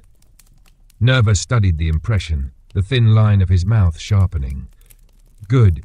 We'll let the others know tomorrow, for tonight he can enjoy the weight of what he still holds. Lucius inclined his head. The weight will grow heavy before long. And as he left the senator's side, the shape of the coming days began to form.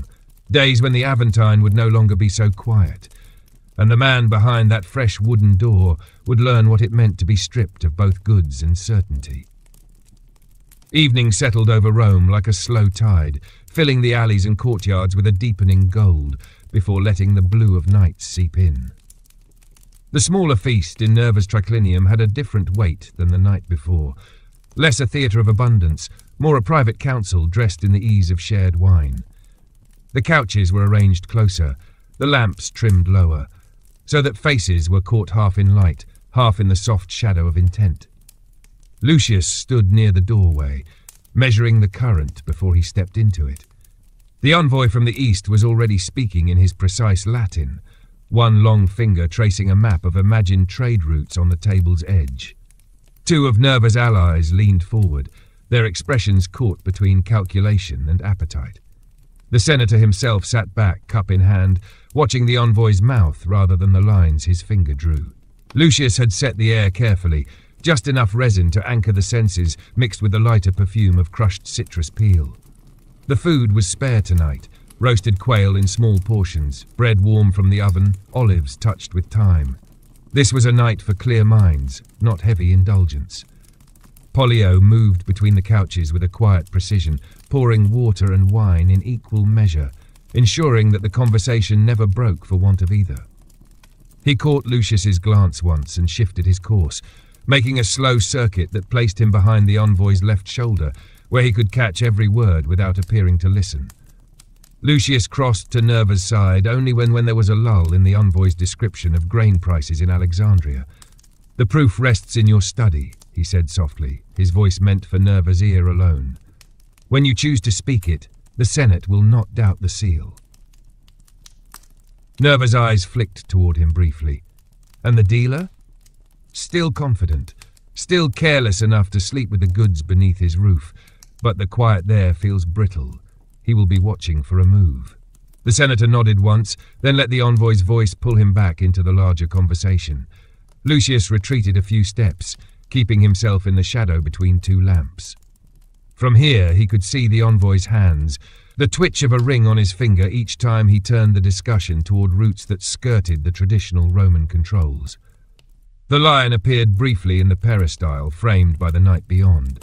His presence in the doorway was a signal as clear as a trumpet to Lucius, though none of the guests noticed him. Lucius slipped out between courses, finding the larger man waiting by the fountain. The boy followed the watcher from last night, the lion said without preamble.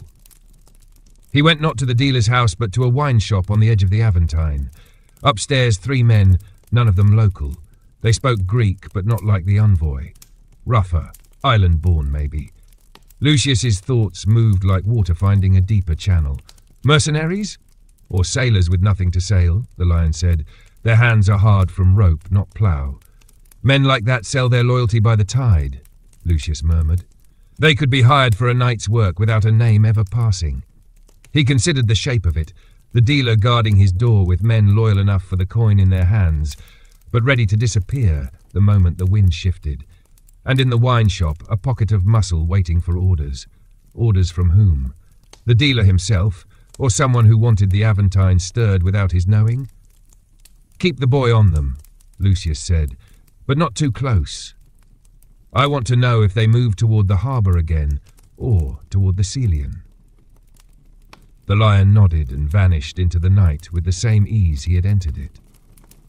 When Lucius returned to the triclinium, the envoy was leaning back on his couch, smiling at something Nerva had said. The air felt lighter, but Lucius knew better than to think the matter was concluded. Deals like this were never sealed in one night. They were built slowly, like scaffolding, with each post and brace placed at the right moment. As the final course, figs steeped in wine, was set before the guests, Lucius noted the envoy's glance toward the window. Not impatience, but calculation. He was measuring the hour, the distance to his lodging, the safety of the streets. The man's kind preferred to move under cover of darkness, when the city's noise softened and the watcher's eyes were fewer. Nerva dismissed his allies with the ease of a host who knows his invitations will always be accepted again. The envoy lingered, speaking low with the senator in the doorway, while Lucius oversaw the clearing of the room. He caught a fragment, something about a shipment delayed by unexpected harbour trouble. When the guests were gone and the lamps dimmed, Nerva found Lucius in the peristyle. "The envoy knows of the dealer," he said without ceremony. He was careful, but he let it slip. "He's been told the man can move goods faster than the port inspectors can count them." Lucius let the cool night air fill his lungs. Then he's either being courted by the Aventine, or he's already carrying a thread for them. Nerva's gaze was steady in the dim light. "Find out which before the next moon. If he's tied to the dealer, I want the knot cut." Lucius inclined his head. "It will be done." As the senator turned away, Lucius remained under the colonnade, listening to the slow drip of water from the fountain. Somewhere beyond the walls, the city was changing shape again. Doors opening, quiet footsteps in the alleys, men in upper rooms deciding where to stand when the tide came in. And in the wine shop on the Aventine, 3 Greek-speaking sailors were likely waiting for a signal they did not yet understand. By morning, Lucius intended to know who would give it. Dawn broke pale and unhurried, the kind of morning that seemed to slip in quietly to avoid being noticed. Rome was waking in layers, the hollow thud of millstones turning in back courtyards, the sing-song calls of fishmongers near the river, the faint echo of sandals in streets still wet from the night's mist. Lucius was already walking the quieter slope of the Aventine, his toga exchanged for a plainer tunic and belt, the better to pass as a tradesman with errands to keep. The pale-haired boy followed at a measured distance, carrying a small basket of olives as cover.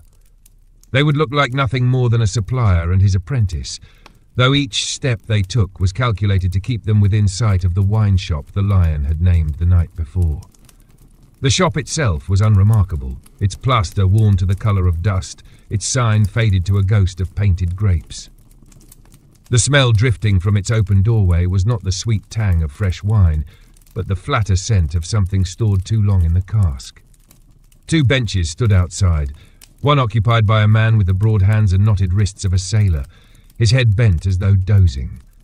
Lucius passed by without pause, but his gaze caught the detail that mattered. The man's boots were too new, the leather uncreased. A sailor who owned such boots would not wear them in the street unless he wanted to be seen wearing them.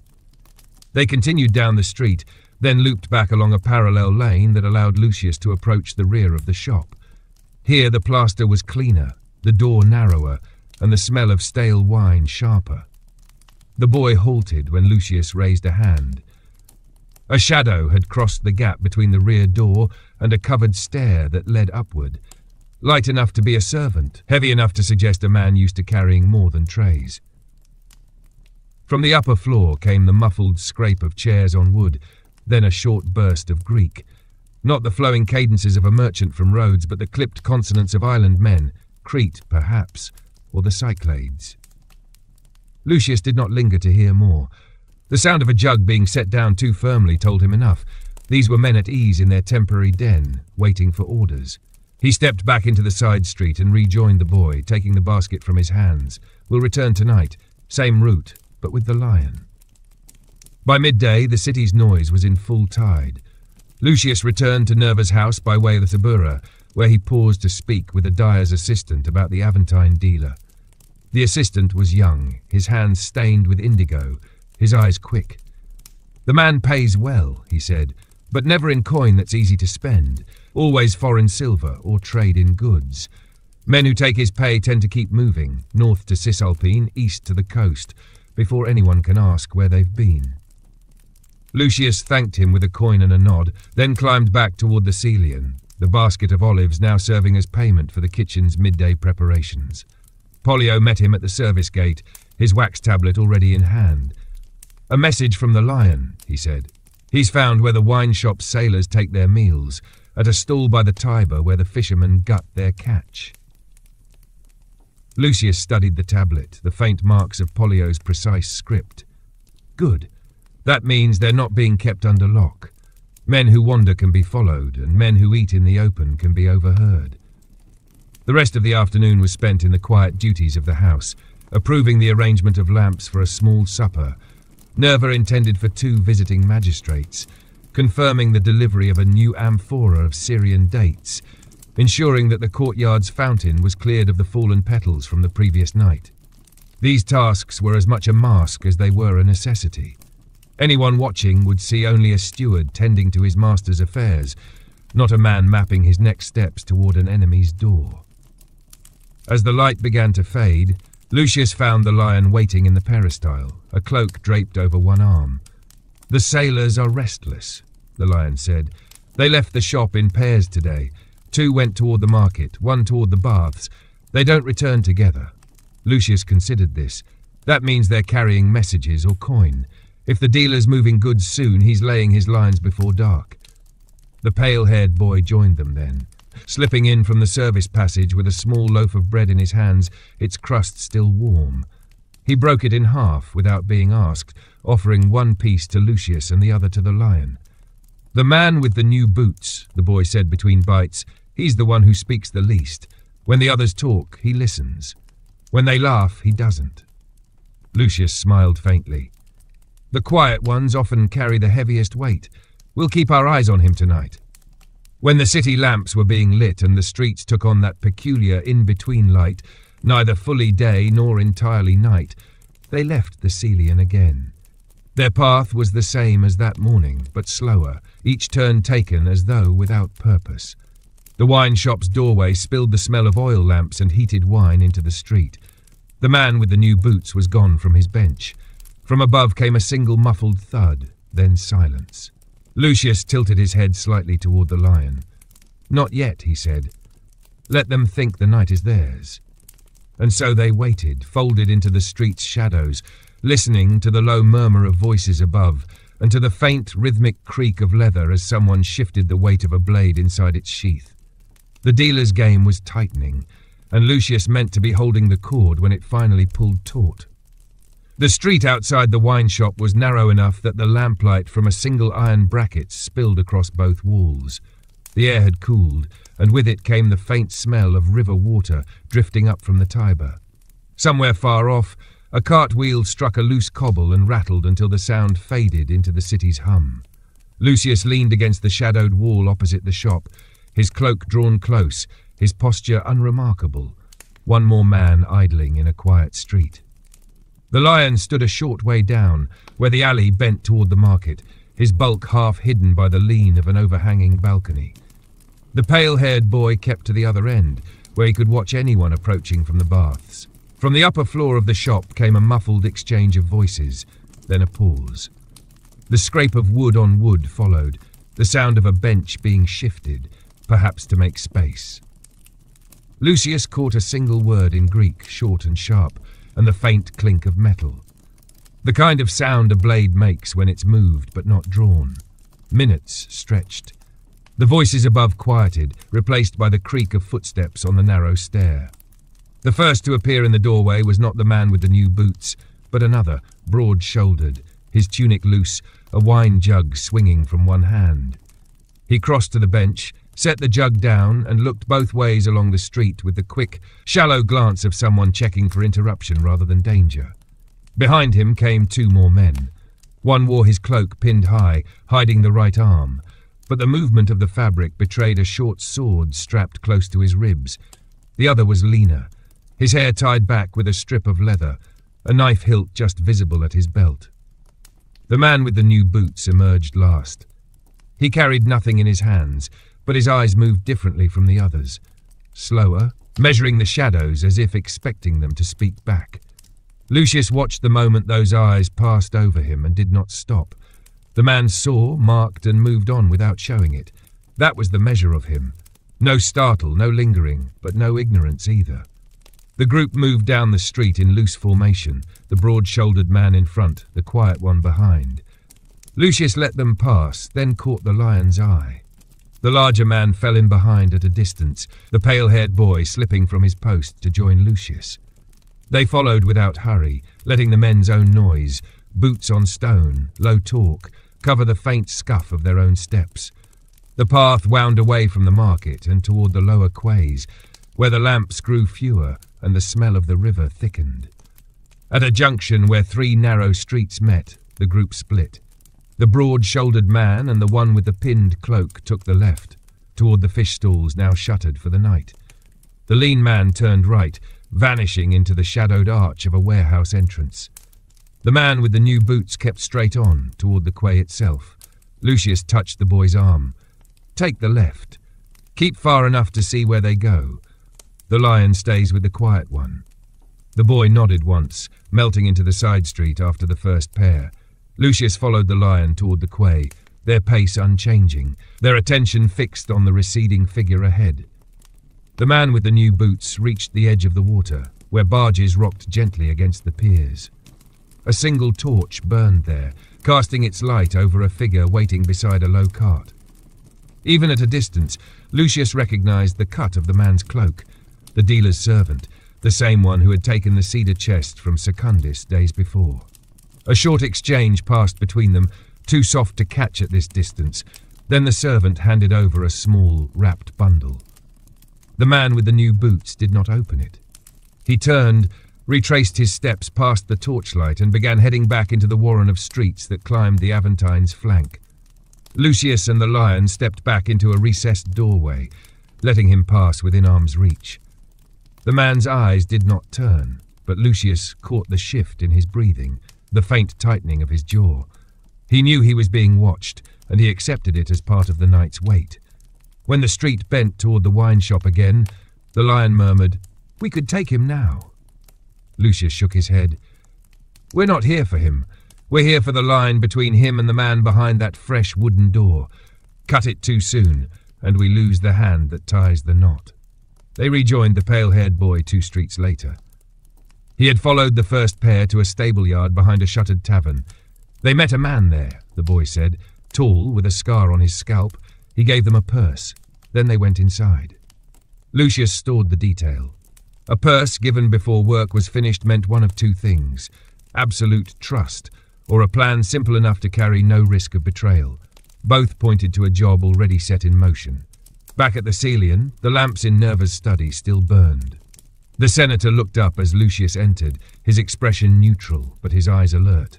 "And?" Lucius set a folded scrap of parchment on the table, a quick sketch of the streets between the wine shop, the quay, and the dealer's house, with 3 marks made in charcoal. They're moving in strands. Tonight was a test of the weave, tomorrow the knot. Nerva's fingers rested lightly on the sketch. "And you?" Lucius let the faintest edge of a smile show. "I'll be holding the other end of the cord when they pull." The next day passed beneath a skin of quiet, but Lucius knew better than to mistake stillness for peace. In Rome, a silence like this was a kind of coiling, the city drawing in its breath before releasing it in one sudden motion. The morning was spent in ordinary tasks. He walked the peristyle with Pollio, reviewing the small repairs to be made before the next large feast. A cracked tile in the triclinium's mosaic, a lampstand whose base wobbled on uneven stone, a spill of oil near the kitchen hearth that had to be sanded clean before it soaked in. These things mattered as much as the larger games.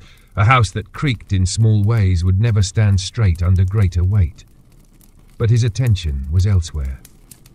By the 3rd hour, the pale-haired boy had returned from the market with word from the lion. The sailors from the wine shop had not scattered at dawn, as men with no master might. They had stayed in the upper room, sending only one man, the one with the pinned cloak, out for bread and wine. That meant the job had not yet been called.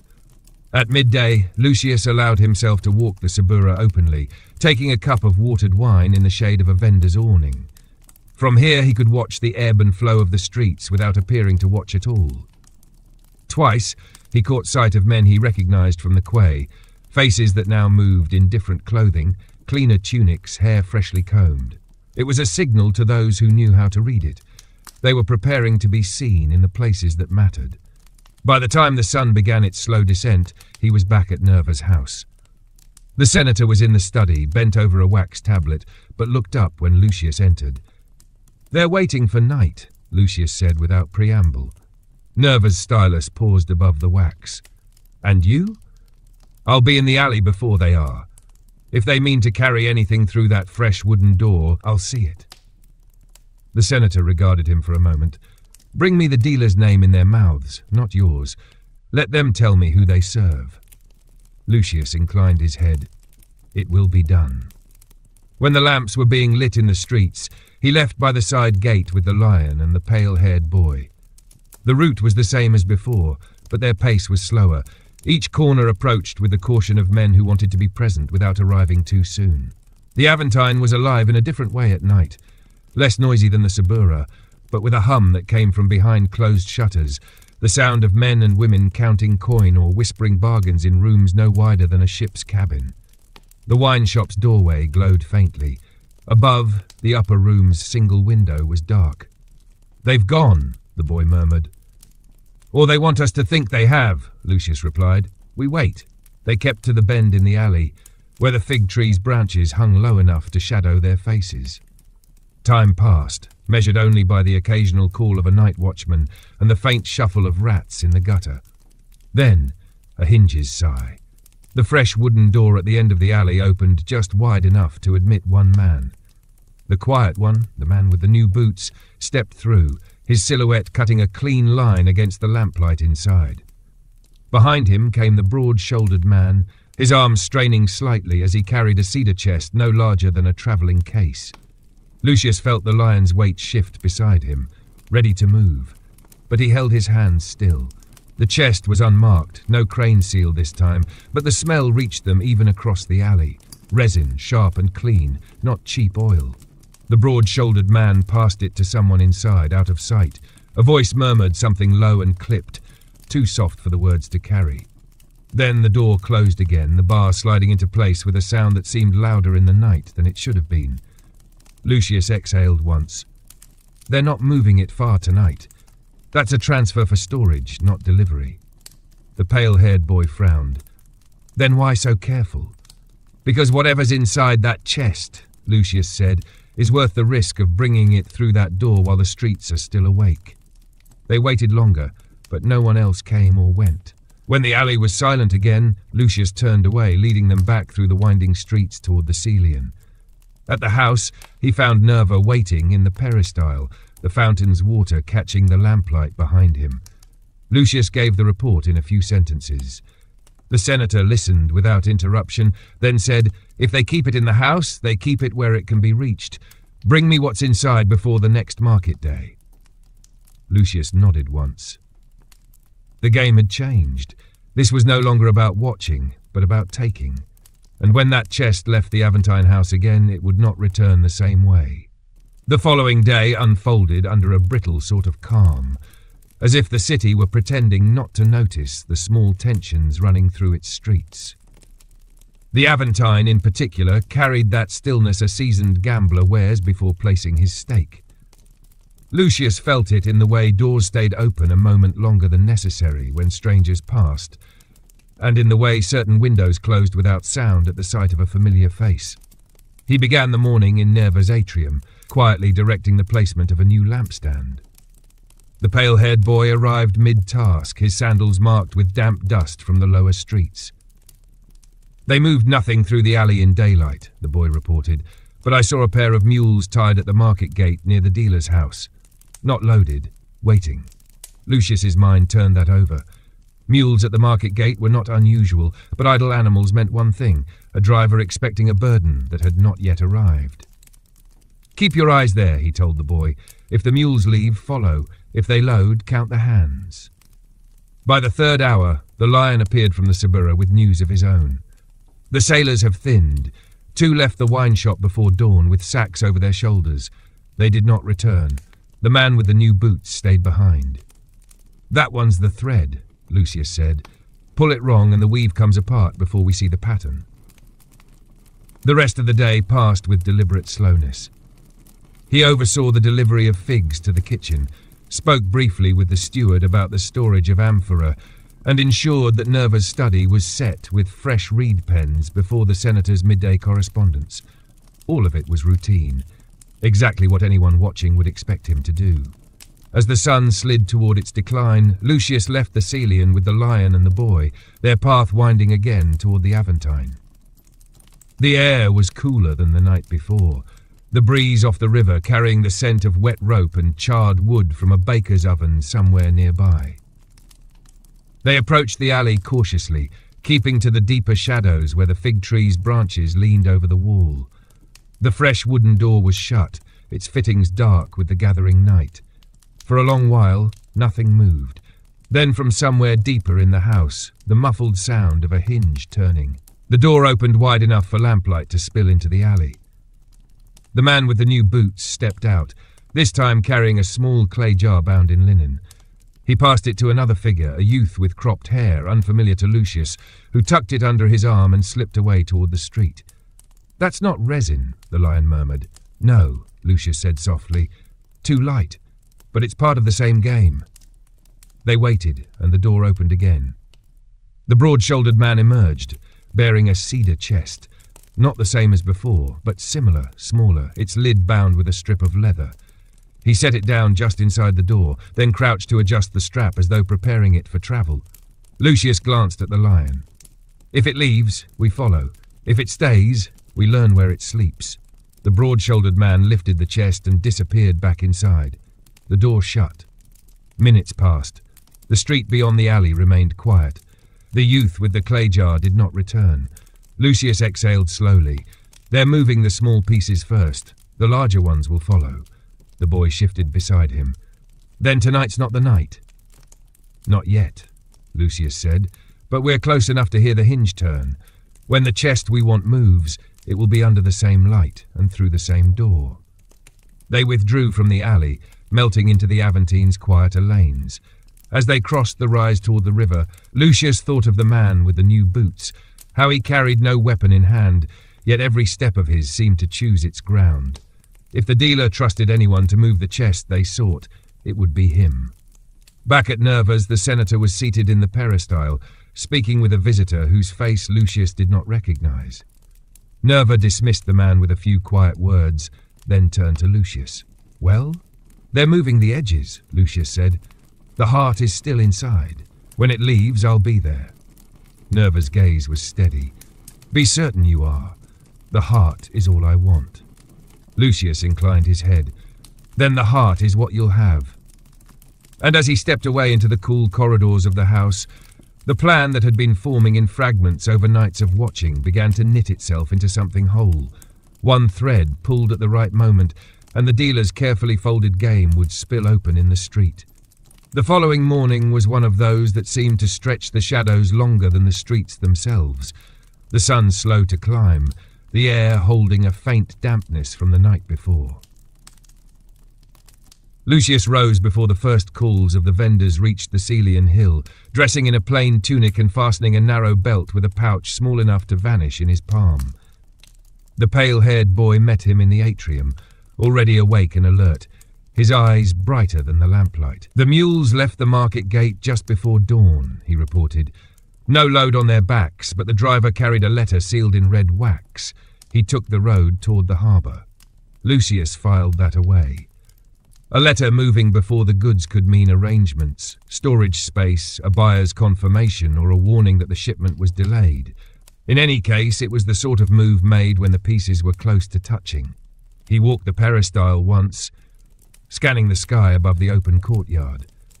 "Tell the lion to watch the harbour, not the barges, watch the warehouses. If the letter leads to a key, the door it opens will be there." By the second hour, Lucius was at the Subura under the guise of securing an amphora of Falernian wine for Nerva's table. It was there, in the dim interior of a merchant's stall, that he caught sight of the man with the new boots. He was moving without hurry, his path winding toward the Clevus Publicius, the long climb that led back to the Aventine. He carried nothing in his hands, but his gaze scanned the street, the way a mason checks a wall for cracks. careful and exact. Lucius followed at a distance, weaving his pace into the crowd.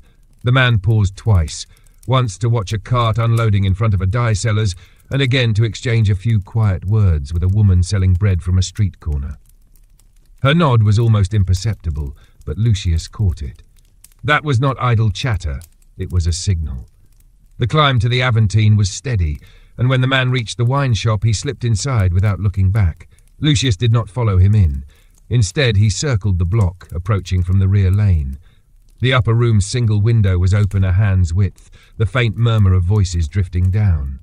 He caught 2 words in Greek, both sharp and quick. Numbers, not names. By the time he returned to the Celian, the Lion was already waiting in the peristyle. The letter reached a warehouse near the lower quay, he said. Small place, but guarded. 2 men at the door, 1 inside, the kind of watch you set when you're expecting something valuable. Lucius sat beside the fountain, letting the water's rhythm cover their voices. The chest won't move straight from the dealer's house to the buyer. It will rest there first. That means we can take it before it changes hands. The Lion's eyes narrowed. You want to move tonight? Yes, before they can spread the pieces further. Lucius glanced toward the colonnade, where the pale-haired boy was standing with his back to them, pretending to study the carved capitals. We'll need the boy for the street work, and someone at the quay to draw the guards off the door for just long enough. That afternoon, preparations began without a word spoken aloud about them. The boy fetched a coil of thin rope from the storeroom, wrapping it in linen, as though it were simply laundry being carried for mending. The Lion walked the streets near the quay twice, learning the rhythm of the watchman's turns. Lucius himself spent the hour before dusk in Nerva's study, discussing the upcoming banquet in tones so ordinary that no servant leaving the room would think anything more was afoot than menu choices. When the sky began to darken, they set out. The streets to the quay were noisier than the Aventine at night, sailors calling to one another, cart wheels grinding, the smell of fish and tar heavy in the air. The warehouse in question stood in the lee of a taller building, its doorway spilling lamplight onto the stones. 2 guards leaned against the wall outside, their arms loose, their eyes half-lidded in the lazy watchfulness of men who had not yet been tested. The Lion peeled away without a word, vanishing into the crowd near a tavern's open window. Lucius and the boy held back in a narrow side street, the rope hidden in the folds of the boy's tunic. A commotion started near the tavern, shouted insults, the crash of a tipped table. One of the guards at the warehouse turned his head, then stepped forward. The other hesitated, then followed. Lucius moved. In 3 strides he was at the door, slipping inside before the sound from the tavern ebbed. The single man within sat on a stool beside a stack of crates, his back to Lucius. By the time he turned, the rope was already around his throat, not tight enough to kill, just enough to cut his voice to a choked whisper. "Where is it?" Lucius breathed in his ear. The man's hand lifted weakly toward a corner. There, beneath a folded tarp, sat the cedar chest bound in leather. No seal this time, only a plain lid, the kind that would pass unnoticed unless one knew what lay within. Lucius released the man without a sound, lifting the chest in both hands. The boy was at the door by the time he stepped outside, the Lion following from the edge of the crowd. They did not take the direct route back to the Celian. Instead, they wound upward through streets where the shadows clung more tightly, the chest kept close between them, its weight speaking louder than any words they could afford to use. When they reached the side gate of Nerva's house, the night felt different, less like a cover, more like a held breath. The senator was in the peristyle, waiting. Lucius set the chest at his feet. "The heart," he said simply. Nerva looked down at it for a long moment, then up at Lucius. "We'll open it in the morning. Let them wake to find it gone before they know where it's gone to." And for the first time in many nights, Lucius allowed himself to think. The knot had been pulled, and now the threads would show themselves. The morning broke thin and grey, the kind of light that softened every edge in the peristyle and made the fountain's surface look like beaten lead. Nerva was already seated at the low table when Lucius entered, the cedar chest resting between them like a guest too important to leave standing. No other servants were present. Pollio had seen to that. So when Nerva gestured, Lucius stepped forward without hesitation. He drew the small knife from his belt, slipped the tip beneath the leather strap, and cut it clean. The lid gave a faint sigh as it opened, the smell that escaped sharp enough to fill the room in a heartbeat. Inside lay not the resin alone, though there was plenty of it in neat cloth-wrapped bundles. Beneath these, packed tight, were smaller parcels in oiled paper, each sealed with a different mark. Lucius lifted one, weighing it in his hand. The contents shifted with the soft sound of powder. "Dyes," Nerva said quietly, "from the east, and not through our tariffs." Lucius set it back, uncovering a narrow wooden box at the bottom of the chest. Inside, cushioned in wool, lay 3 scrolls bound with a strip of blue silk. The senator reached for one, unrolling it far enough to reveal neat columns of names and numbers. "Ledger," Lucius observed. "Buyers, payments, routes." Nerva's eyes did not leave the parchment. "And these names will be the rope around the dealer's throat. This is more than theft. It's a chain running from the Aventine to the harbour and beyond." Lucius closed the chest with deliberate care. "If you move too soon, they'll scatter. We can use the chain to draw them in first." The senator looked at him over the lid. "Then you'll need to hold it without breaking it." By midday, word was spreading through the markets that a shipment had gone missing from a private storehouse. Lucius heard it himself while passing a spice stall, merchants speaking low, each man trying to judge whether the rumour was worth believing. The dealer's name was not spoken, but there was an edge to the talk that told Lucius it was only a matter of time. The pale-haired boy brought news from the wine shop. The upper room had been shuttered all morning, its occupants gone. The man with the new boots had been seen once, striding uphill toward the dealer's street with no one at his side. "That one will be dangerous now," Lucius said to the lion as they walked the quieter lanes. "He'll be sent to find what was lost, and he'll have the freedom to choose how he looks for it." The lion grunted. "Then we let him find the trail we leave." And so they did. That afternoon, Lucius made certain he was seen twice, once near the dye sellers by the forum, and once again in a narrow alley not far from the market gate where the mules had waited. Both sightings were angled, so the right eyes would carry them back to the dealer's house. By dusk, the city's air had changed. There was more than just the usual murmur in the streets. There was a searching quality to the glances of certain men, and the sound of boots in places where sandals would normally suffice. Lucius kept to the Calian, tending to the arrangement of lamps for that night's smaller supper, but every servant moving through the peristyle was another set of ears ready to bring him what they heard. It was the boy who came first.